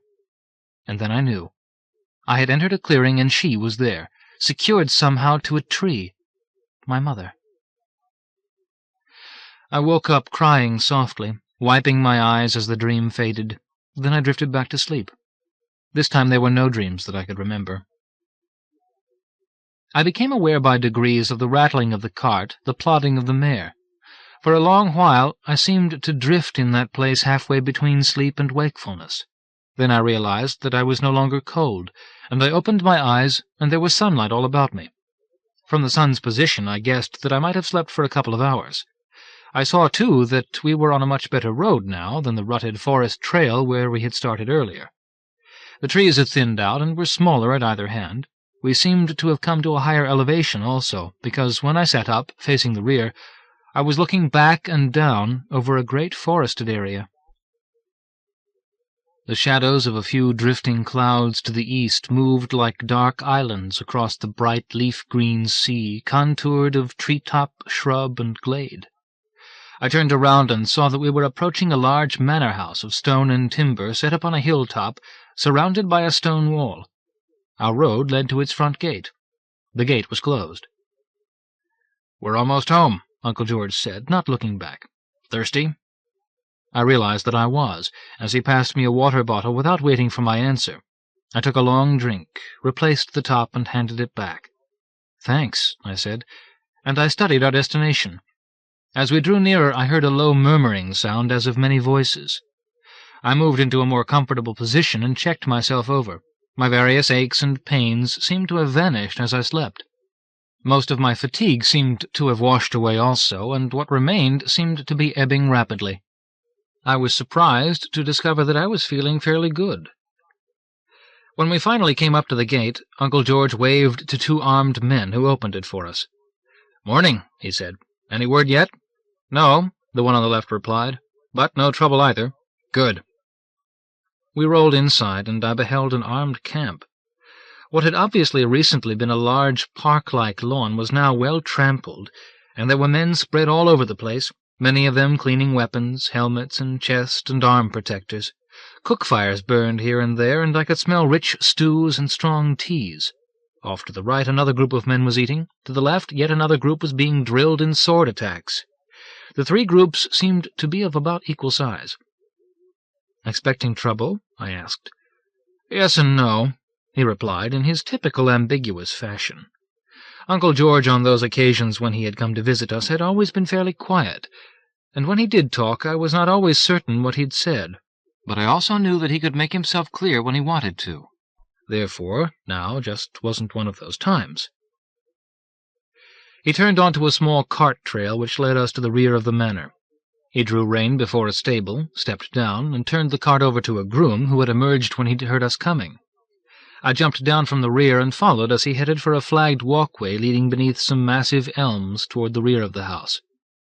"Hungry?" he asked as we entered. I nodded. Actually, I was more than just hungry. I felt half-starved. "Me too," he said. "I'll show you to a room where you can clean up while the cook finds us a meal. We'll meet in that side room with the big table," he said, gesturing toward an open doorway to the right. "In a bit." The room to which he conducted me was about the size of my room back home, though less cluttered. I opened the shutters, and a cool breeze came in, along with the view of more ancient trees and a pair of outbuildings. After he had left, I filled a basin with water, pulled off my shirt, and began washing. I realized quickly that I needed it, so I undressed fully and gave myself a sponge bath. I decided on a shampoo also. Several basins and a good toweling later, I opened an armoire and located some fresh garments where Uncle George had told me they would be. After I'd brushed my hair and rinsed my mouth and cleaned my nails, I departed the room and made my way back to the little room off the kitchen. As I approached it, I heard familiar voices. One of them was Aunt Merrill's. The other— "Barry!" I said as I entered. He rose from the table, smiling faintly. "I heard that it happened to you," he said. I nodded. "You look okay," he added. "So do you," I said, and he smiled crookedly. After I had embraced Aunt Merrill, a tall, dark-haired lady with a small scar above her left eyebrow, I seated myself and filled my plate. Then I glanced at everyone in turn.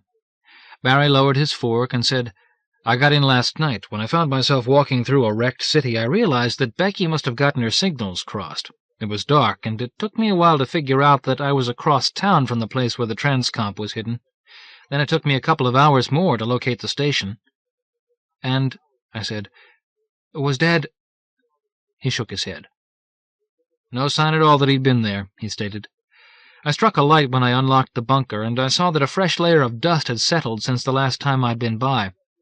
My footprints were the only ones, and there were no other indications of anyone's disturbing the place recently. So I set the comp and came through here to let them know you were somewhere in the area." Uncle George nodded. "It was easy to figure what happened," he said. "Also, it made it easy for me to find you if she'd sent you as near to us as she'd sent Barry to that center." "All right," I said. "I see. And if Dad didn't go through to the dead band, that means he came here, right? Is he okay?" Uncle George looked away. After a few moments, Aunt Merrill shook her head. "I'm afraid he didn't come here," she said. "What do you mean?" I asked. "We figured the possible settings. It had to be that band or this one." "Well, no," Barry said. "The original setting seems to have been the right one." I frowned. "I don't understand," I said. "It was set on a dark band, and they're blocked. You can't get through to them." He looked at Aunt Merrill. "Actually, that is not entirely true," she stated. "With the proper tuning, one can reach one of the bandit transcomps." "Bandit transcomps?" I said. "I don't know what you're talking about." "Your food's getting cold," Uncle George observed. "I'm not hungry." "Yes, you are," he said. "Eat, and we'll explain things a bit." I began eating, and my hunger took over. I kept going while they talked. "The dark band your father transited to was the third dark band," Aunt Merrill began. "It was formerly a light band, but it had been successfully invaded several years ago." I nodded. I already knew this. "But it was not completely conquered," she continued. "There was a resistance movement. The partisans have their own transcomps, and we've remained in communication with them. The light bands have been supplying them with strategic materials and personnel since shortly after the conquest." "Dad knew about this?" I asked. "Yes. He had been liaison with one such group for a long while. We believe that the Dark Banders finally succeeded in tracing his signal. Obtaining the specific frequencies for the various light band stations has been a top priority of theirs for years. They do have bandit stations of their own in all of the light bands, but access to a station itself, which is also a field office, would give them the means for more subtle mischief than they could manage otherwise." "You've lost me," I said. "They've been trying to pick up your code for a long time," she explained, "and they finally succeeded. It sounds as if Tom fought with whoever came through and escaped by transiting to the bandit station in the dark band." "So, if you know the frequency, we can reach him from here," I said. Not so simple," she answered. "They would have silenced their unit and changed its settings almost immediately after Tom got there and told them what had happened. We're sure that's what occurred because we've tried reaching them and we can no longer pick them up with the old setting." "That could mean they're all dead and the equipment wrecked," I said. "The Darkbanders must have learned the Partisans' code in order to be able to monitor them and pick up Dad's signal. After they'd sent someone through to take care of him, they'd probably attacked the Partisans and wiped them out." "No," Uncle George interrupted. "It's not that hard to figure their frequency range and still not know the exact setting, if they're mainly receiving and not transmitting, which is normally the case.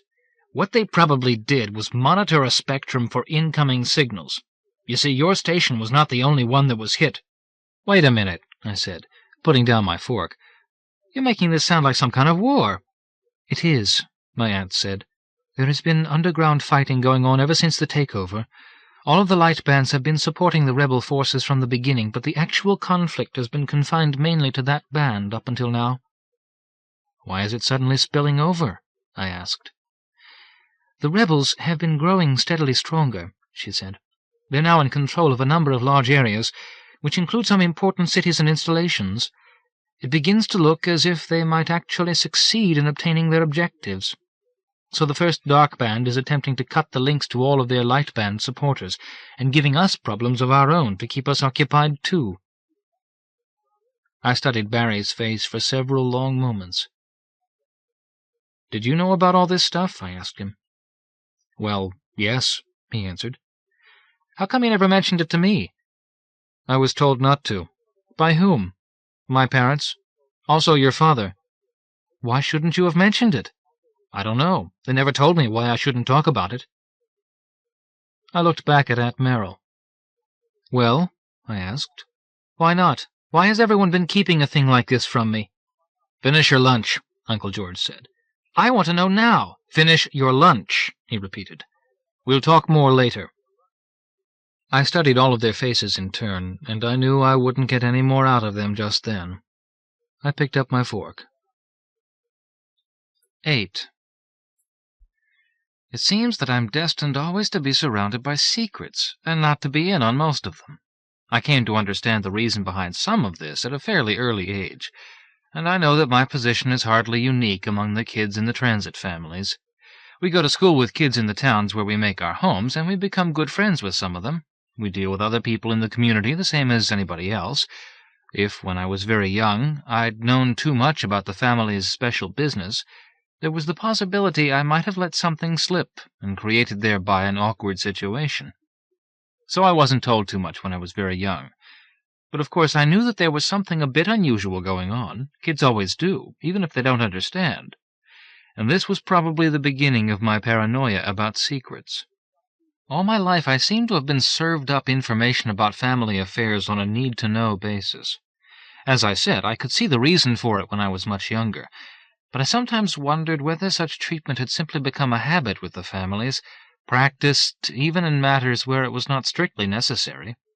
I can remember conversations between my parents that ended with a quick whispered, "Later," or "When he's not around," as I suddenly put in an appearance, or my mother's, "I don't want him to know about it," one of the last things I ever heard her say, with no doubt at all as to whom the him referred. Yes, I resent it when I'm treated as if I have no sense and no feelings, and since I was being treated that way again, I resented it again. Obviously something major was going on, with a small army camped on the Kendalls' front lawn. If they were willing to tell me about the Dark Band resistance and the fact that my father had crossed to one of its strongholds, why not finish the story? Why let the cat halfway out of the bag and stop it there? We finished eating in silence. If someone had at least given me a reason, I could have waited, maybe not patiently, but I would have waited until they were ready to tell me the rest. But nobody said a word till they were finished eating, when Uncle George remarked, "Don't go too far off." "Okay," I said. "Why not?" "Just don't." "I want to take a walk out back." He nodded. I stamped out, departed through the rear door, and walked off among the trees. I wanted to be alone, which is what I told Barry when he'd tried to follow me. After a time I came to a small stream, and I sat in the shade on its bank and tossed stones into the water. Not telling me things had to be more than just a habit. The fact that Barry's folks had told him about the fighting in the dark band, and that Dad had asked him not to tell me about it, proved that Barry's parents trusted him more than mine trusted me. If you want someone to be trustworthy, it would seem you should try trusting him every now and then, to give him a little practice. I threw the next stone with considerable force. It struck a standing rock, bounced off, and hit against the side of a tree on the opposite bank. I don't enjoy brooding and feeling sorry for myself. It's a bad way to spend an afternoon. I realized that I had felt some of these feelings and thought some of these thoughts before, but I had always shrugged them off, because I thought I understood the reasoning that lay behind my parents' attitude. But it was more than Barry's knowing things I didn't. The more I thought of how close Becky and Mom were, the more certain I was they shared secrets about which I knew nothing. Then there was Dave, off on exchange. I'd bet he knew all kinds of things I didn't. I spent hours beside that stream in the small wood to the rear of the manor house, and nobody came for me, nobody called after me. Several times I got up and moved on along its course, because I'd used up all the stones in my immediate vicinity. The sky grew cloudier as the day advanced, and I half hoped it would rain on me to match my mood, but it didn't. The temperature did drop, though, and the breeze grew more chill. That was something, anyway. Later, I don't know exactly how much later, as I was drawing back my arm to cast another stone, something caught my eye in among the trees on the other side of the stream. There was a stirring and a whiteness where there'd been no whiteness before. It took me a long stare to realize that a patch of mist had risen to hover between a pair of trees as if it were a curtain hung from their limbs. I didn't realize it had grown that damp, and I looked about for other foggy areas, but there were none that I could see. Peculiar. But perhaps it was particularly marshy over there. I watched the mist for a time, but though it was stirred, the breeze did not disperse it. Finally, I shied a stone through it, but nothing happened. At last, intrigued, I got to my feet and looked for a place where I could cross over. I located a series of exposed stones farther downstream, and I made it across there. After I'd climbed the bank and backtracked, I spotted the misty area again. It occurred to me that I was really grasping at straws to look for distraction in some will-o'-the-wispy patch of trapped moisture. But I moved near and stood, staring. It wasn't very big, but it was sufficiently dense to be opaque. I noted that the ground beneath my boots did not seem particularly damp, nor did I smell any odd gases. I extended my hand into it. It felt immediately cooler, though it was not masked from my sight. I waved it around a bit, but the fog did not disperse. I started to draw it back, but it seemed at that moment as if I heard a distant singing, and I froze as I tried to figure out whether it was real, and where it was coming from if it were. It faded, and I stepped back, letting my hand fall to my side. Just as I did, though, it seemed another sound was beginning. It stopped the moment I lowered my hand. I stood puzzled. I was certain now that I'd heard something which seemed to have its source directly ahead of me, though far removed. Also, it had sounded vaguely familiar. I remembered then, though, that this was one of the bands where magical goings-on were supposedly more likely to occur. Such being the case, it might be possible that I had stumbled upon something of this sort. If so, was this something good, bad, or neutral? Would I be entering a trap if I stepped inside, or might it be something useful or interesting? The familiarity of the sound nagged, and that is what decided me. I extended my hand again. This time I heard the singing more clearly, and it sounded so familiar that— "Becky!" I called as I moved forward. "Becky, is that you? Where are you?" I had entered a twilit place, pale to my right and left, darker straight ahead. I had the impression that the dark area led off for a great distance, rather than just a few feet beyond the trees. I could not make out any particular forms within the shadows. I took another step and called again. This time my own voice sounded strange, muffled, flat. Then, "Jim?" I heard Becky's voice say. "Is that you, Jim?" "Yeah," I called back. "What's going on?" "Where are you?" "I just stepped into a patch of fog behind Aunt Merrill and Uncle George's place," I answered. "I heard your voice." "Don't come any farther," she said, "but keep talking." "What should I talk about?" "Anything. It doesn't matter. I've lost my way. I was looking for you when I got lost. I must have come close anyway." "I think you came close," I said. "So talk, and I'll try to follow your voice." So I began telling her all of the things that had been bothering me, just to make noise. I was sure she wasn't paying much attention, because she'd started in singing again. I wasn't even paying much attention. I knew it all too well. Her singing grew louder, and after a time it seemed fairly certain that she was approaching. I kept staring ahead, and in a little while I saw a form coming toward me through the mist. It seemed she was headed off a bit to my left, though, so I held out both hands and said, "Becky, over here!" She altered her course slightly, and a moment later she caught hold of my hands. "Just back up now," she said, "the way you came." I did, and after only a couple of steps I emerged into the place where I had stood earlier, facing the fog screen. She followed and threw herself into my arms, and I hugged her. Almost immediately the fog began to disperse. "I'm sorry," she said. "I'm sorry." "About what?" I asked. "I mixed you and Barry up, sent you to the wrong places. I haven't had that much practice." "It's okay," I told her. "It worked out. We're both here at the Kendalls now, and we're none the worse for it." "Did you change?" she asked. "Well, yes. Was it bad?" I thought about it for the first time in hours.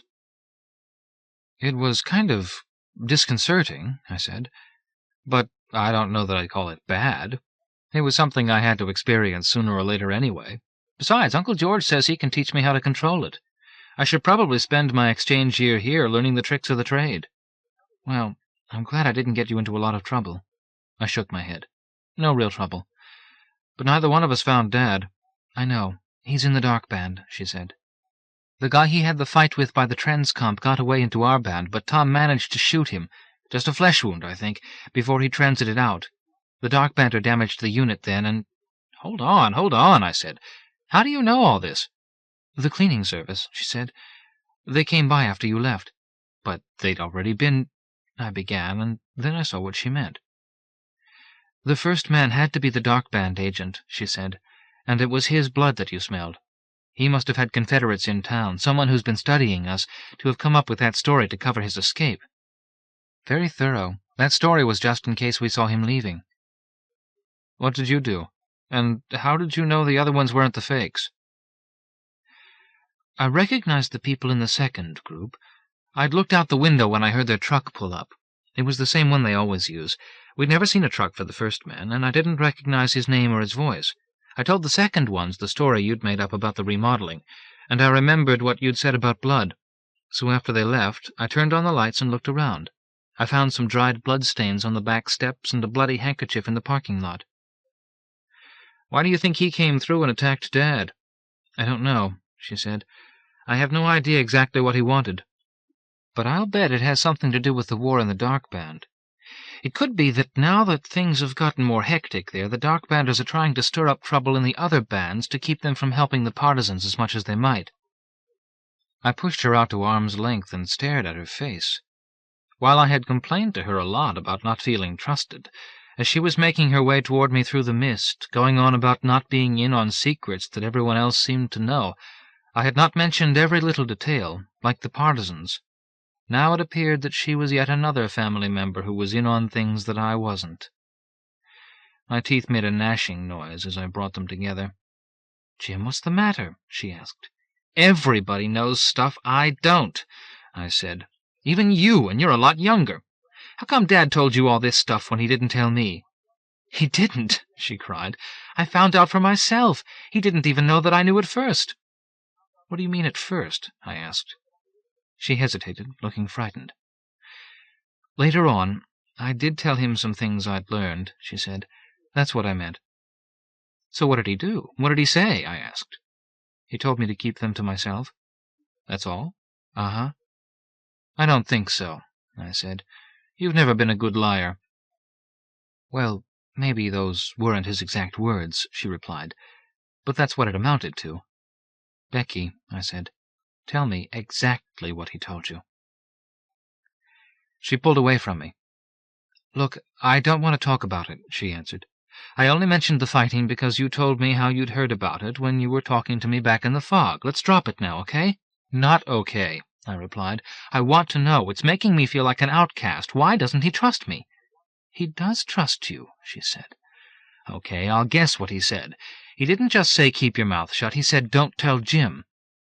She looked away. "Didn't he?" "All right. Yes, he did." "Why? If he trusts me, why is he keeping me in the dark about all this stuff?" "I can't say," she replied.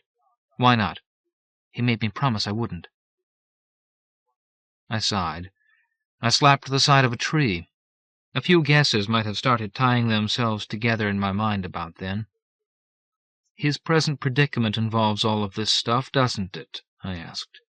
"Yes, it does," she said. "In that case," I suggested, "all bets are off. He's in trouble and he needs help. That would cancel any promises that got made back when he couldn't foresee this. I need the information if I'm going to be of any help to him."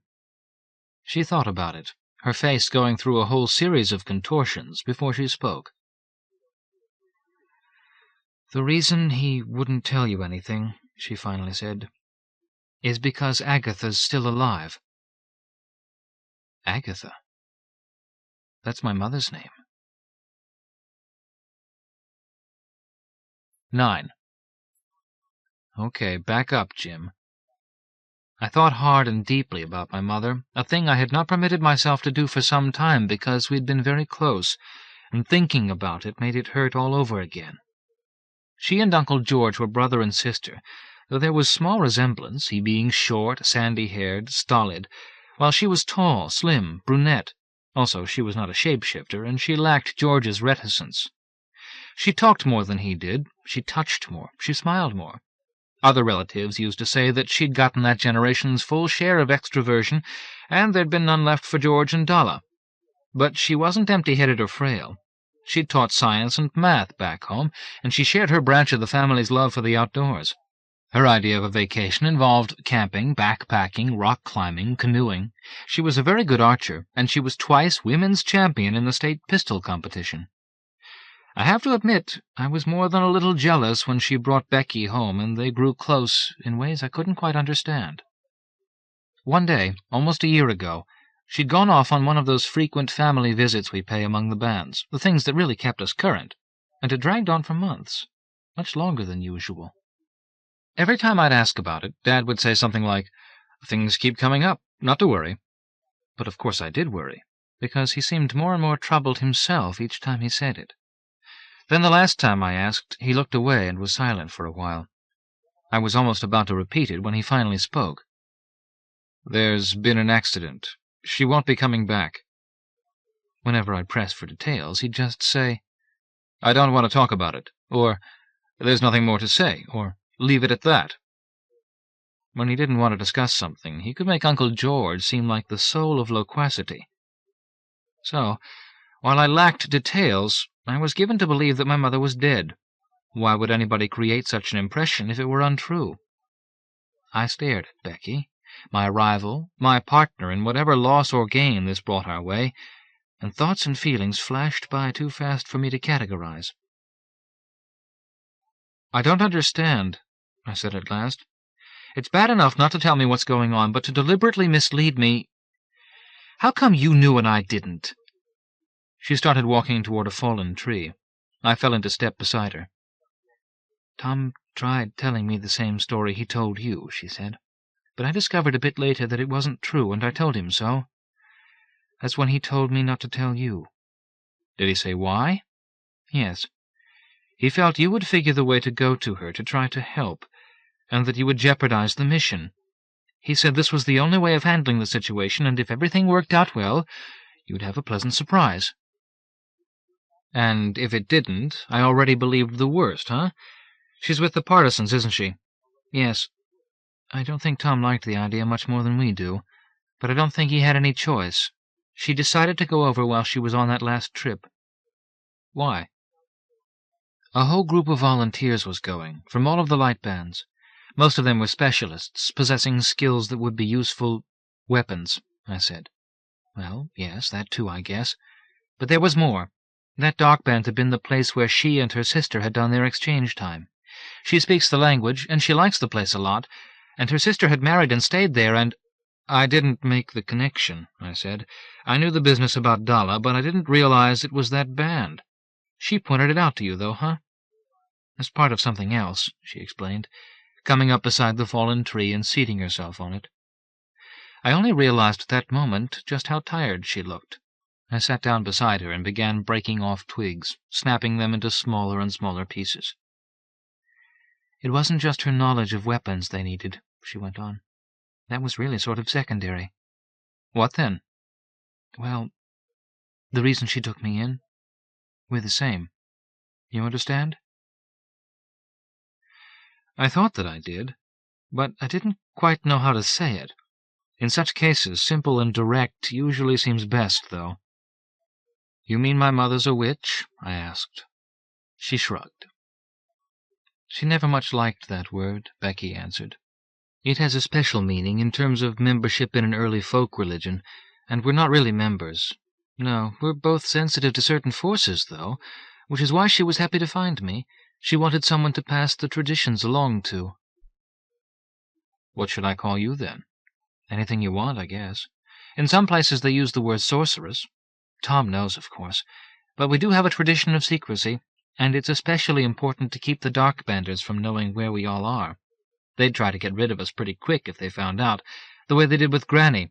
They don't like us. Why not? Because they don't understand us, and because we can hurt them. Almost all of us are on the Lightbanders' side. We sat silent for a time. Then she began again. Recently the partisans liberated several large areas, and the people there joined them. They've got a couple of armies now, and they're moving again.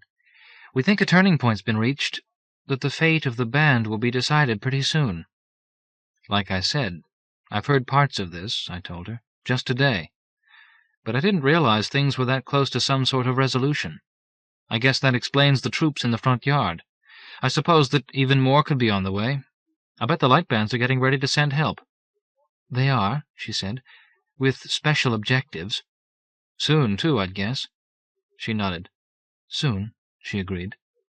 I threw away a final twig. How is it that you know so much? I finally said.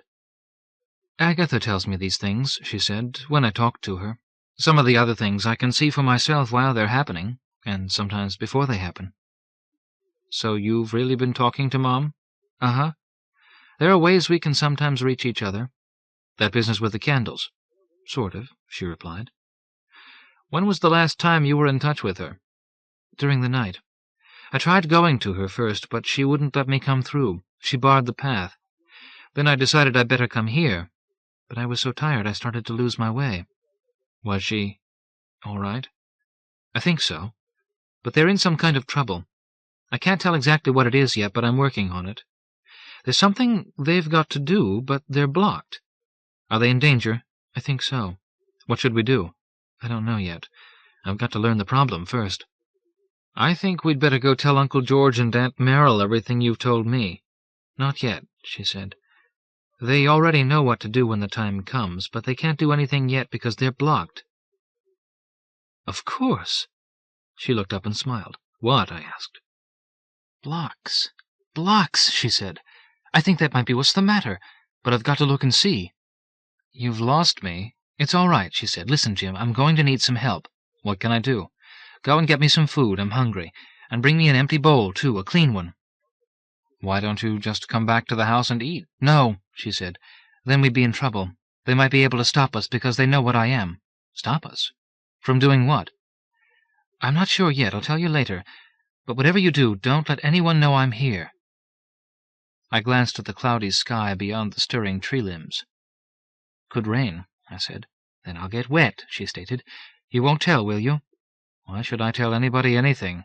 I answered. Uncle George found me while I was searching the pantry for some food and the bowl.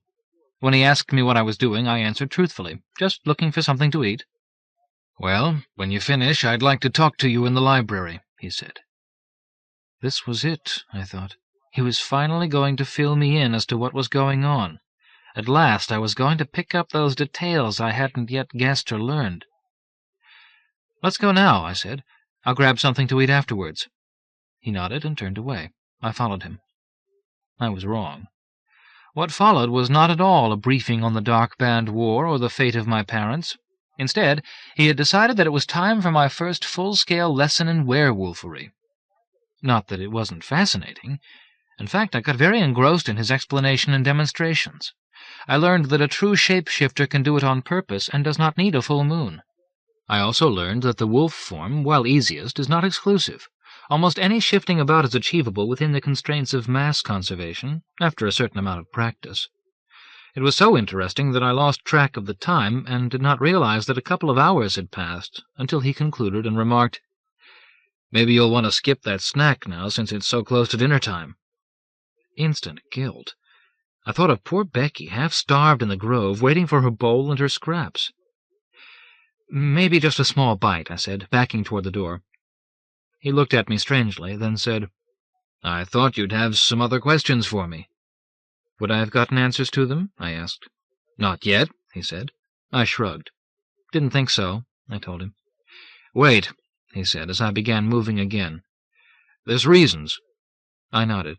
"I'm sure," I said. "See you later." He opened his mouth as if to speak again, apparently thought better of it, and nodded. I turned and ran from the room. I wondered, as I fled, whether he had actually been considering telling me more than he'd originally intended. Maybe he felt sorry for me. Maybe. What difference did it make?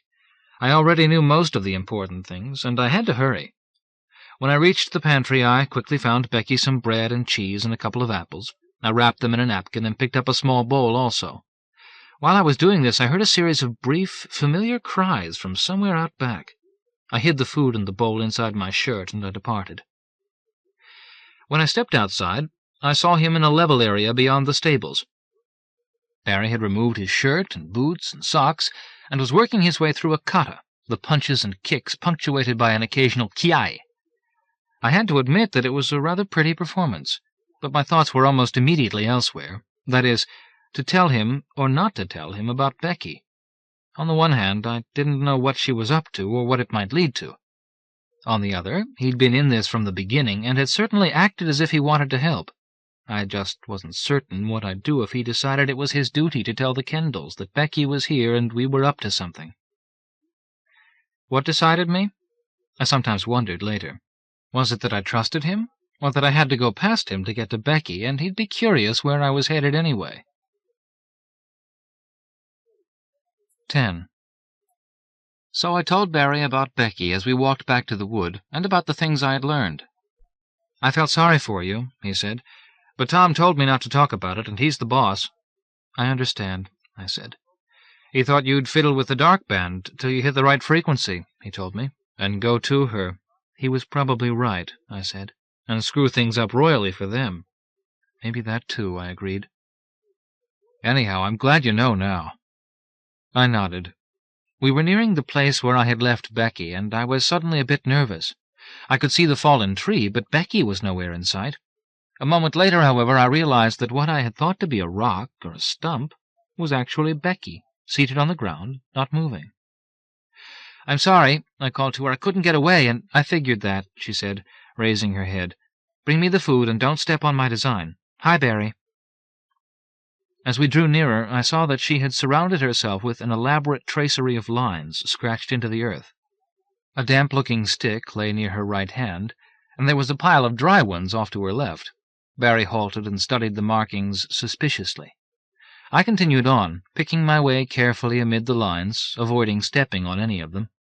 She accepted the napkin of food, but handed the bowl back to me. "Go wash it in the stream," she said. "Then fill it about 2/3 of the way with water and bring it back." There were a few distant grumbles of thunder as I did this, but no rain followed.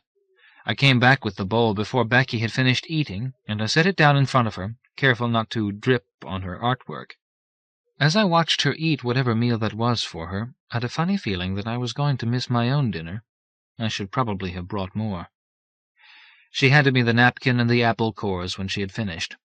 "Do something with these," she said. "Okay," I agreed. "Then what?" "Then you wait," she said. "Over there." She gestured off in Barry's direction. As I made my way back, I tossed the cores into the woods and folded the napkin and put it in my pocket. I hunkered down beside Barry and waited. "What's she doing?" he whispered. "Looks like she's just staring into the bowl of water," I said. This went on for a long while, and finally, I'd known it would come sooner or later, I heard a bell, the dinner bell, ringing. Shortly thereafter I heard my name called, then Barry's. The voice was Aunt Merrill's. Barry swore softly and glanced at me. "We can't go," I said. "I know," he replied. "But what if they come looking for us?" "We'll just have to wait and see." Several minutes later she called again. Again we did not stir. But, "Come here," Becky said a little later. We got to our feet and trod gently amid her drawings. She began speaking then, without standing, without looking at us. "I see what's happened," she said. "It's a deadlock right now." "What do you mean?" Barry asked, when the next silence began to grow uncomfortable. "They're pinned down near a key installation, some sort of power station," she answered. "If they can take control of the place, it will be a turning point. They'll have the region. But there's a dark band force they can't get past, holding them in their position. Both sides know how important the situation is. Both sides are waiting for reinforcements. Whichever gets them first is going to win." The bell rang again. Our names were called again. This time there was a note of exasperation in Aunt Merrill's voice. "Where are the Dark Bander's reinforcements?" I asked. "On the march. And they're bringing artillery." "Where are ours?" "Waiting, in various places, all over the light bands," she replied, and I immediately thought of the troops camped in front of the manor. "But they can't get through to help the rebels." There came another rumble of thunder, and the wind stirred the trees and shrubs. "Because the Dark Banders are jamming the rebels' transcomp," she said, answering my unspoken question. "They've learned the rebels' frequencies, and they've a machine down in their camp that's blocking them." "So the Dark Banders will win as soon as their help arrives," Barry said. "Unless their transmitter is destroyed," she replied. "And we can't transmit more people in to do that because the band is blocked," I said. "It's a catch-22. "I can get us through," she said softly. "The same way I came here." "I thought Mom had blocked your way to the band," I said. "No, she just blocked my way to her. She can't keep me out of the whole damn band." "Say you can get us there," Barry said. "What good can 3 kids do against an armed camp? I don't see how we could get near the thing." "It's already night there," she answered. "I can cloak us in the dark, make us almost impossible to detect, for a while anyway." The shrubbery rustled again, and this time there was no wind. Neither of them seemed to notice this, and I said nothing. Something troubled me about her proposal, too, though it took me several moments to put my finger on what it was. "Becky," I said finally, "you're not telling us everything." She looked up for the first time and met my gaze. I saw that her eyes were wet. "I've told you everything that's important," she answered. "If I take us through and get us into their camp, we can break the transmitter. Then the Partisans' transcomp will start working again. They'll have reinforcements, high-tech and low, pouring in. If that happens before the other side gets reinforced, they'll break out and win the battle. Then they'll attack the station. It shouldn't be a hard thing to capture with all the extra help. There's other fighting going on elsewhere, but this battle is crucial. If they secure this area, it might be the end of the war, except for the cleaning up." "I understand all of that," I said. "But it wasn't what I was talking about. Mom and Dad are with the rebels." "Yes. Tom apparently got through right before the jamming began."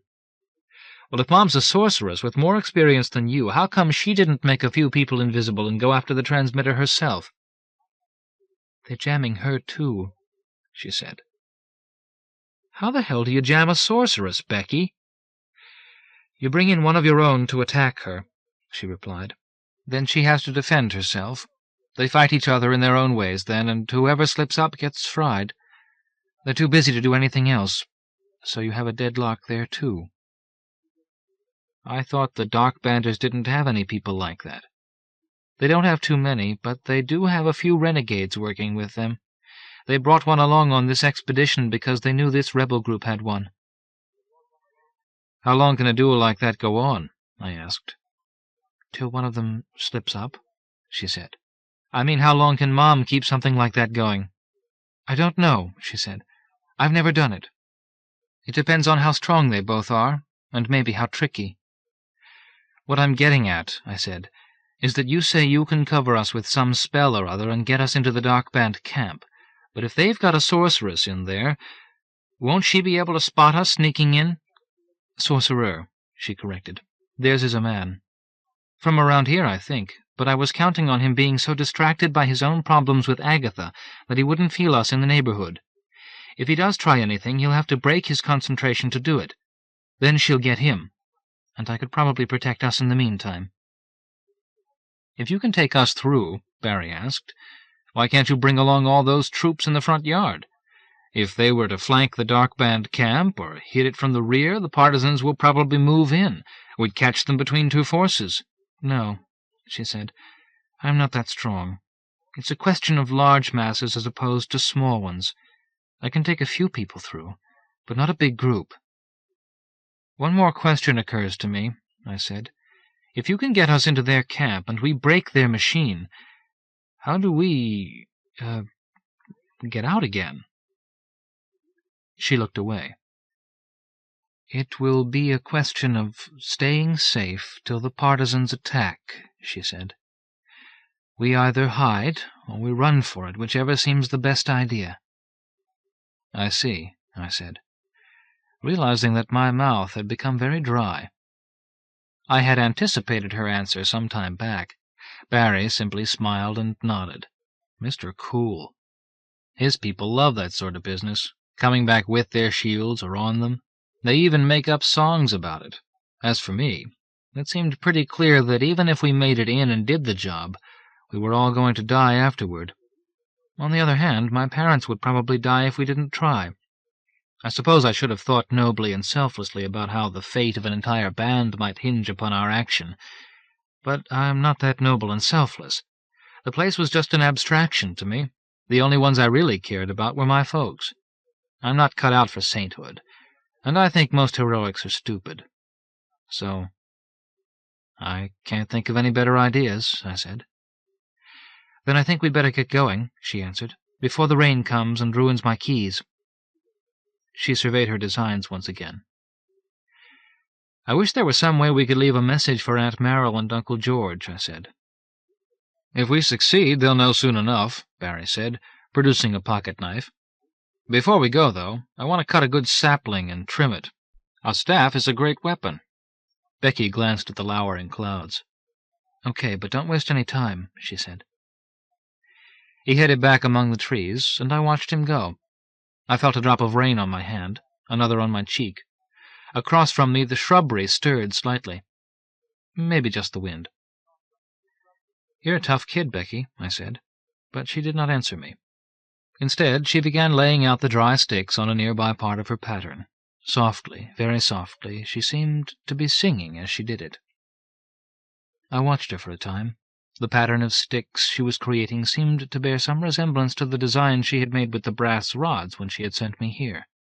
It wasn't identical, but there was some sort of coherence to the form which struck me as similar to that other one. When she was finished, she rocked back on her heels and regarded her work, still voicing that nameless, airy tune.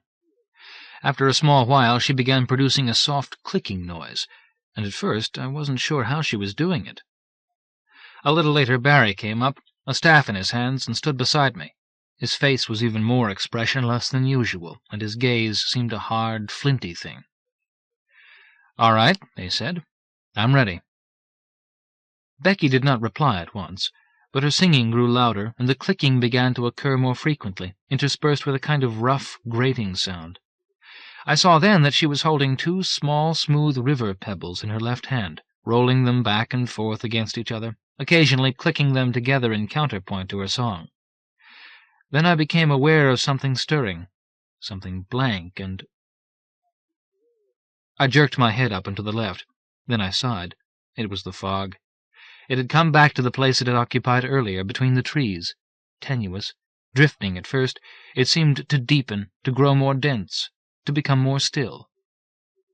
It was only then that I realized that a part of Becky's design extended right on back into that area where the fog hung like some ghostly curtain, and that that part of her drawing seemed most like a path or trail. I felt more raindrops then, and a strong wind came up and blew about us, but the whiteness remained. Becky got to her feet and turned away, indicating that we should follow her, and that we should pass through the same areas of her design that she did. So I fell into step behind her, and Barry followed me. The thing wound around itself like a chambered nautilus, going in a counterclockwise direction. I heard the continued grating of the stones she rolled together, along with her singing, which rose and fell within the wind. The rain was coming down more heavily now, and when we made a final turn, I saw that we had come on to that long last stretch which led into the fog. From the corner of my eye, I thought I saw something move off to my right, but 3 more steps and it didn't matter. We had entered the fog bank, and the sounds of the storm were suddenly muffled, and I no longer felt any raindrops. It was similar to my experience of the other night. We had already come too far to be contained within that small wisp of mist, yet it seemed to stretch on and on for a great distance. The ground had a soft, turfy feel to it.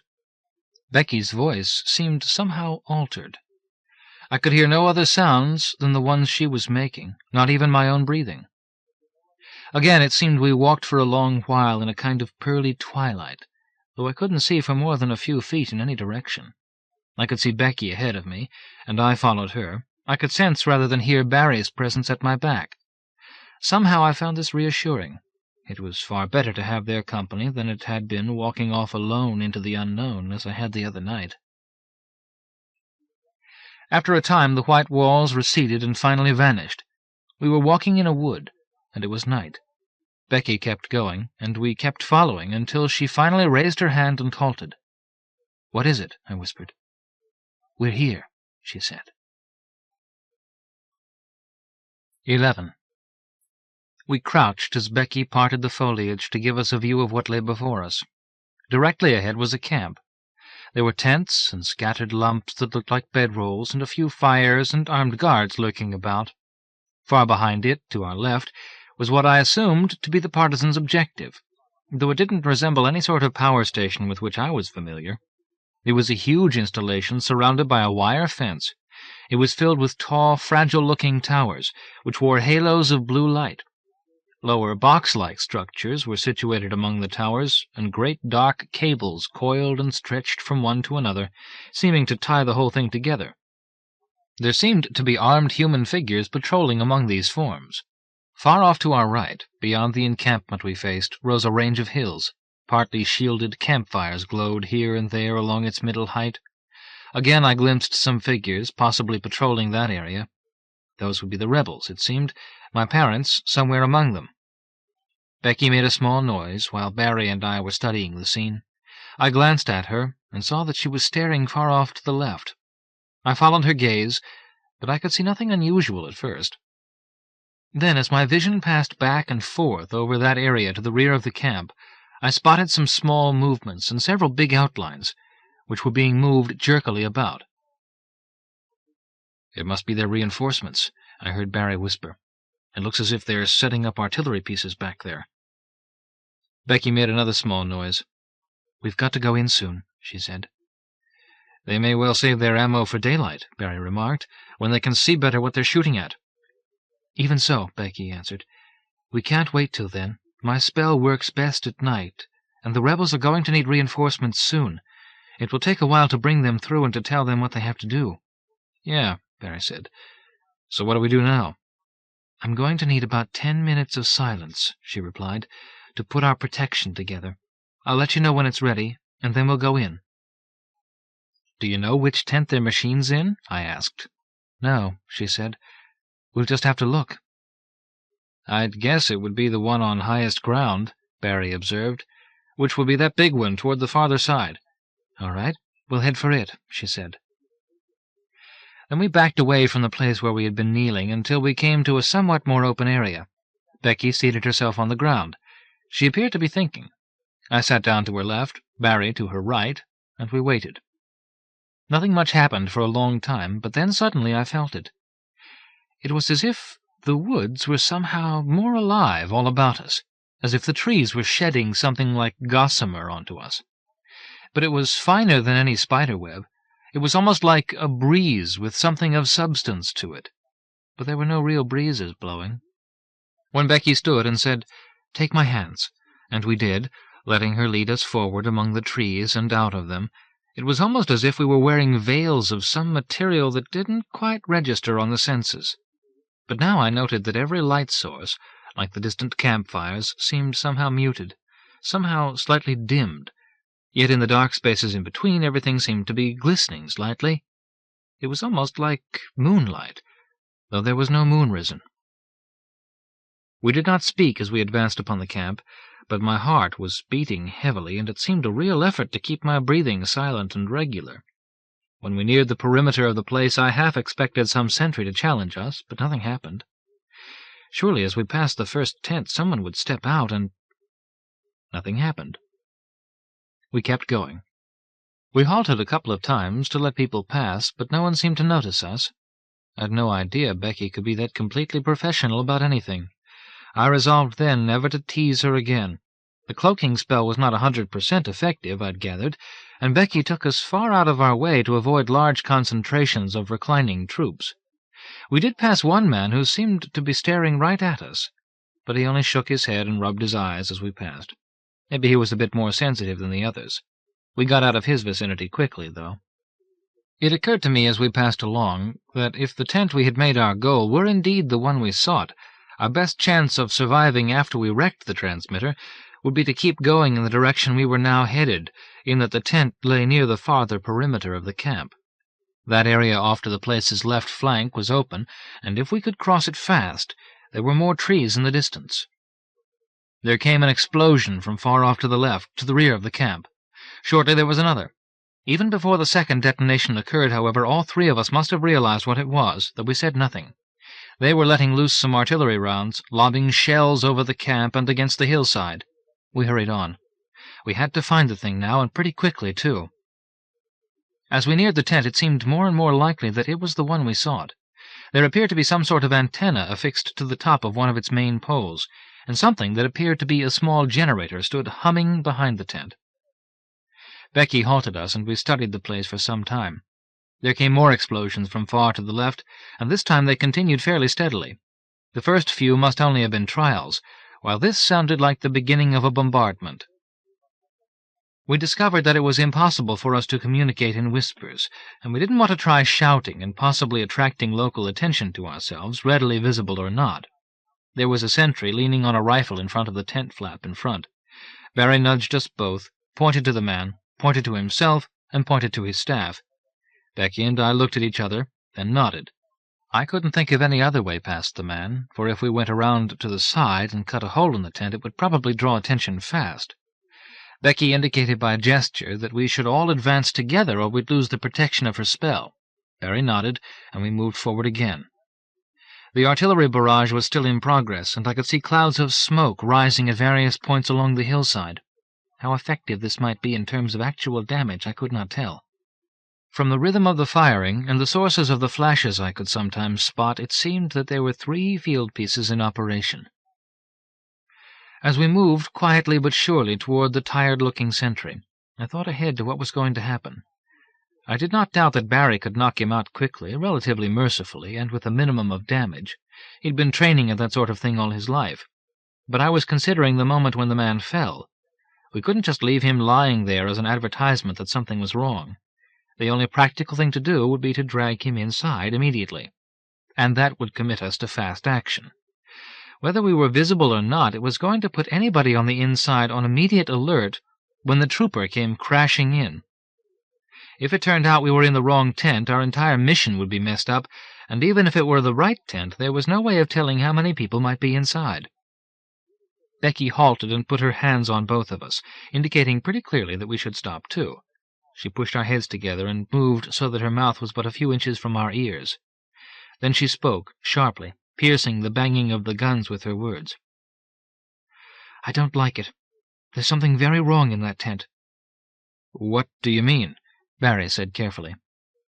"I don't know," she answered. "I'm sure it's the right place, but it's like a trap. I've got this bad feeling of danger." Barry and I looked at each other. We already knew we were in danger, so it wasn't as if this were any special news. Besides, "What choice do we have?" Barry asked. She was silent for several moments. Then she nodded. "But it's something special," she added. "I don't see how we can be more careful than we already are," I said. She nodded again, and we resumed stalking the guard. Now I found myself wishing the artillery would continue just a little longer to cover the sounds of the disturbance we were about to create. As we drew near, the guard began shifting about, glancing in all directions. Several times his gaze slid right over us, but did not falter. We continued our approach. Suddenly then Barry moved. His staff cut an arc so quickly I barely saw it, striking the man behind his right ear. Barry was through the tent flap and inside then, almost before the guard began to fall. I made a quick decision. Barry almost certainly didn't need any help I might give him, and, as I decided earlier, we had to dispose of the evidence. Therefore I caught the guard under the armpits and dragged him back and through the tent's entrance, my job as I saw it. Becky snatched up the rifle and followed. From behind me, within, I heard the sounds of a brief scuffle. As soon as I had the soldier through the entrance, I lowered him, straightened, and turned to survey the interior. To the rear was a table supporting a unit that bore some resemblance to our transcomp back home. From the lights on its face, it appeared to be turned on and functioning. Before it, a brown-shirted man, apparently its operator, was slumped unconscious. Toward the center of the area, Barry was attacking a second man who was defending himself with a shovel. They circled and feinted several times, parrying each other's strokes. Suddenly Barry dropped and caught the man behind the knees with a sweeping movement of his staff. As he fell backward, Barry was already striking again, for the stomach, the neck. "Very impressive," came a voice from the far side of the tent, as the man sprawled and lay still. "For one so young." Becky had just lowered the rifle to the floor, and I was about to head for the machine, but we all turned in the direction of that assured, mocking voice. Its owner flowed to his feet from a cross-legged position atop a bedroll. He was barefoot, and he had on black trousers and a matching shirt open wide at the neck. I could see that some sort of medallion hung amid the hairs of his chest. He was not a large man, slim of build, and perhaps only a few inches taller than Barry. His dark hair was long and tied back in a ponytail, revealing a silver earring in his left ear. His eyes were very dark, and when he raised his hands I saw that he wore several rings on each. Becky stifled a cry as Barry stepped forward, beginning to spin his staff. "It's him," she said softly, and I realized suddenly that the artillery had let up moments ago. "Who?" I said. "The one I saw." Just then there came a splintering, cracking sound, and the staff fell apart in Barry's hands. The man stepped forward, and Barry threw the two pieces he still held at him. The man brushed them aside with two almost casual gestures and continued to advance, and I realized what Becky had meant. This had to be the dark-band sorcerer Mom had been fighting, the one Becky had assured me Mom would nail if his attention wavered. Only now his attention was entirely focused upon Barry, and he seemed none the worse for it. This could only mean that Mom had lost, that she might well be dead now, and that this man had done it. Suddenly I wanted to attack him myself, but Barry was already there. Barry spun suddenly into an attack I'd heard him refer to as a turning back kick, but even as he moved, the sorcerer was already stepping to the side, as if he'd read his mind. His hands seemed to move very slowly and to fall very lightly, but when they touched Barry's extended leg I saw him stiffen. Then Barry fell backward to the ground and lay still. The man smiled and raised his head. He looked at Becky. He looked at me. "And his name is Crow," Becky said. "Smash the machine." Her hands were already drifting upwards as she spoke, and the man's gaze snapped back to her. "What have we here?" he remarked, his own hands doing the same. "What happened to Agatha?" she asked. He looked for a moment as if he were considering whether the truth could hurt him in any way. Then he said, "I don't know. Our contact was broken when the firing started. Maybe she was hit. I haven't felt her presence since." I felt a tension beginning to build between them, as if at some level they were wrist-wrestling, their arms swaying back and forth. I began to retreat toward the machine. The man she had named Crow glanced at me as if he wished to do something to halt me. Almost immediately, however, he winced, and I continued on my way, feeling as if I had just avoided something nasty. My movements were slowed, however. "You're strong, my dear," he said. "Becky, is it?" "But you're tired, very tired." "So are you," she said. "But I'm stronger, and I know more." He took a step forward. She retreated a pace. I could see that they were both sweating. I looked about for something to strike the machine with. There was the shovel, but it was too near Crow. Then I decided that the simplest thing to do would be to push it off the table. I set my hands on it and shoved. It didn't budge. Heavy. All right. Becky was retreating again, and Crow advancing, as I caught hold of the edge of the table and tried lifting it. It moved a little, but not much. Barry moaned and stirred. I turned my back on the table and caught hold of its edge again. I bent my knees and squatted. Then I began to straighten my legs. Becky suddenly retreated all the way to the tent wall, covered her face with her hands, and sobbed. Crow laughed. "Not bad," he said, stepping forward, "but not good enough." My arms felt as if they were being wrenched out of their sockets as the table rose slowly above the ground. I felt the unit begin to slide along its surface. Crow must have caught the movement, because he turned away from Becky immediately and faced me. I knew, somehow, at that moment, that he intended to kill me, and I lifted even harder. Barry was beginning to raise himself slowly from the ground, but he was in no shape to be of any help yet. It was then that the tent flap moved, and a great grey wolf entered and sprang. I thrust with my legs, and the table rose and went over, and the machine crashed to the ground. Crow was driven face forward into the earth, and I heard the snarls, saw the flash of Uncle George's fangs. 12. I understand we all died that night, and were later buried in the area. But I remember getting out through the opening Uncle George slashed in the far side of the tent, and running with Barry's arm across my shoulders, half dragging him, Becky stumbling along to my left, as another artillery barrage let loose. I remember our making it to a place among some trees, and collapsing there for a time, before we were able to continue to a distant point where the hills began. It was almost morning before we'd climbed, turned to our right, and begun making our way in the direction of the partisans' position.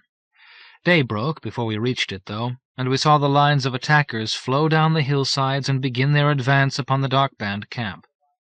There seemed to be an awful lot of them, and I detected gear from a number of different bands. The artillery ceased a little later, but all of the other sounds of combat now reached us with great clarity, despite the distance. I don't know how long we watched before the camp was secured, but our troops moved on then to attack the power installation, still dark and flickering, like some city of gnomes uncovered in day's light. The installation was surrendered without a struggle, however. Its defenders, who had been watching the battle, must have decided their cause was hopeless. It was only when I realized that the place was captured that I noticed how warm I had grown, and looked up to regard the sun's position. It had moved considerably since daybreak. Several hours must have passed while we watched, though it felt as if we had been standing there for a much shorter time.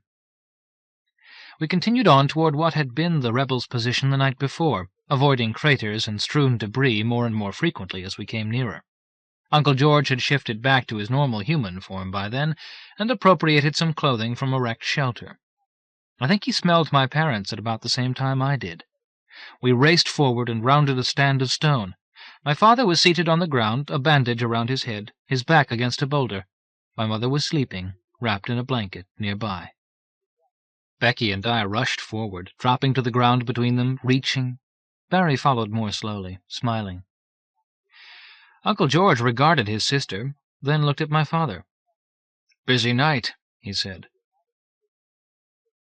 Neither Barry nor Becky had any after-effects from their encounter with Crow, nor did my mother, other than a general fatigue, not all of which could be blamed on the sorcerer's duel. She told me, very quietly, why she had thought it best to deceive me as she had concerning her absence. I did not agree with her explanation, because I felt I was old enough to have handled the actual situation. She nodded when I told her that. Uncle George had already explained to her what we had done. "No more secrets," she said. "Promise." What could I say? That I was satisfied?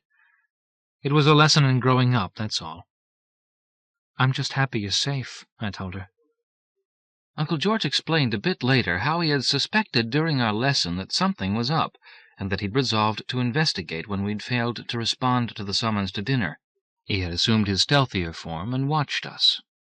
When we'd departed, he had followed us through the design and the fog, having pretty much guessed what was going on when he'd seen that Becky was involved. Dad grew concerned, though, when he'd heard Becky's story in its entirety. I'd thought he'd be upset about the Darkbander getting away, but it was the part about Dr. Wade that really seemed to bother him. "He definitely mentioned the presence of new material in that file?" he asked. "Yes," I said. "He was very hot on studying it right away." Dad stared skyward and made the low, growling, humming noises he does when he's doing calculations in his head. Then he said to Mom, "It's sometime in the morning back home. Could be he's still there, especially if he stayed up late." She nodded. "I understand. I'm up to it," she said. They both got to their feet. "Come on. We'd better hurry." They hunted up the transcomp machine, and Uncle George agreed to act as operator and see if ours was still receiving. After a few signal tests, he claimed that it was. Before I transited out, he squeezed my shoulder. "I'll be seeing you for some more lessons one of these days," he remarked. "I'm sure," I said. "Thanks for everything." He smiled. The first time I'd ever seen him do that. We needn't have rushed. Dr. Wade was still asleep when we returned home. This gave us time to clean up, I even shaved again, and to begin preparing a heavy breakfast. Our timing was pretty good. Dr. Wade was up and about before we were finished. I got sent upstairs next door to invite him to join us. He agreed readily. He seemed to be in an awfully good mood. "This has been an unusually fruitful visit," he said. "Oh, great. See you downstairs," I replied. He was beaming all over the place during breakfast, and having bought Dad's explanation involving an accident for the neater but still obvious head-dressing he wore, or at least pretended to, he tried to get Dad into a discussion about the equations he'd turned up, and something he'd just named a particle mosaic, which he claimed the formulas justified. I couldn't actually tell whether he was talking about some theoretical concept involving energy levels in particle physics, or whether he was saying that it had some immediate application in either weapons systems or pure energy systems. Becky, Barry, and I ate fast and cleared out quickly, leaving him there having coffee with Dad and Mom. Later, when I wandered, I was curious, near the doorway, I saw that Dr. Wade was leaning back in his chair with his eyes closed, while Mom spoke to him softly and steadily. A little later, Dad purged all of the new material from the file. I still remember the man's words as he departed. "I keep feeling I've forgotten something, but I just can't think what it could be." "Must not have been very important, then," Dad told him. The Dark Band invader had, as I had already guessed, been attempting to sabotage our band by introducing a radical and sophisticated physical concept we were not likely to come up with for a long while yet, just at a time perfect to do maximum damage. It was the timing game again. Perhaps nothing bad would have come of it, but we operated our social engineering program by the same rules as the Dark Banders, rules of thumb, in a way, derived from experiences in other bands. Other bands. Like the one we died in. Parallel worlds seem to be created when a certain key turning point in a band's history is reached.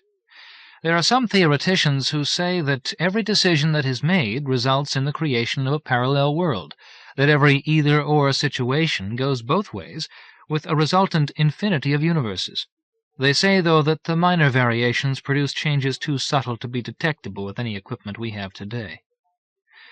Whatever the truth of the matter, there is only a limited number of bands we have detected, and that we are able to tune in, and things have worked themselves out in a variety of ways in these different places. The principles which determine just what constitutes a major turning point in a band's history are profoundly obscure things. We have very little idea as to how they operate. But we were there when it happened. It was the first time in memory when a new band was activated. There is now an additional light band. The one where the partisans captured the power installation, won the war, and drove the Dark Banders out. But there is still a third Dark Band.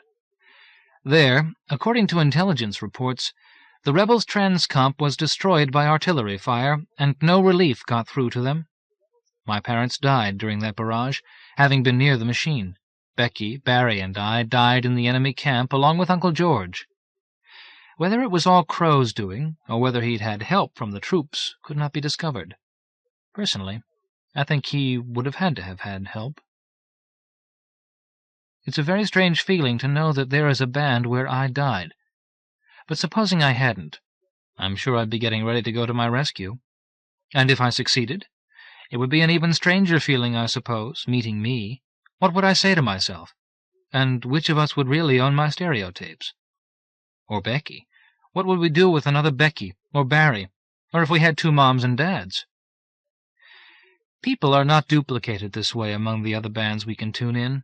The bands all parted from wherever they came a long, long time ago, and slowly, subtly, they changed as they went their own ways. Our theoreticians tell us that there would have been full sets of duplicates initially, as happened here, but that gradually, over the centuries, these would have been smoothed away. But I wonder about all of the people in the new light band who know that they have twins living in a conquered country. They will be among the first in the new attempts to free the third dark band, I'm certain, and there will doubtless be some very interesting impersonations and encounters. One day I hope to go to it as a light band, and to visit my grave, our graves, with flowers.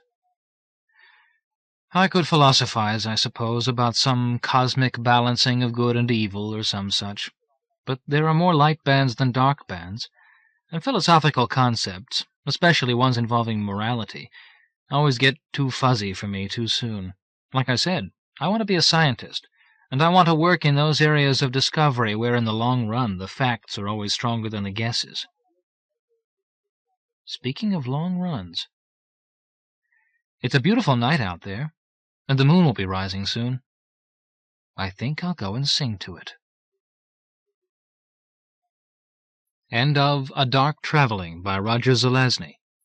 Narrated by Ronald B. Meyer in the studios of the National Library Service for the Blind and Physically Handicapped for the Library of Congress, March 1988. For special distribution as authorized by Act of Congress under Public Law 89-522, with the permission of the copyright holder and the publisher, Walker & Company, 720 Fifth Avenue, New York, New York, 10019. End of book.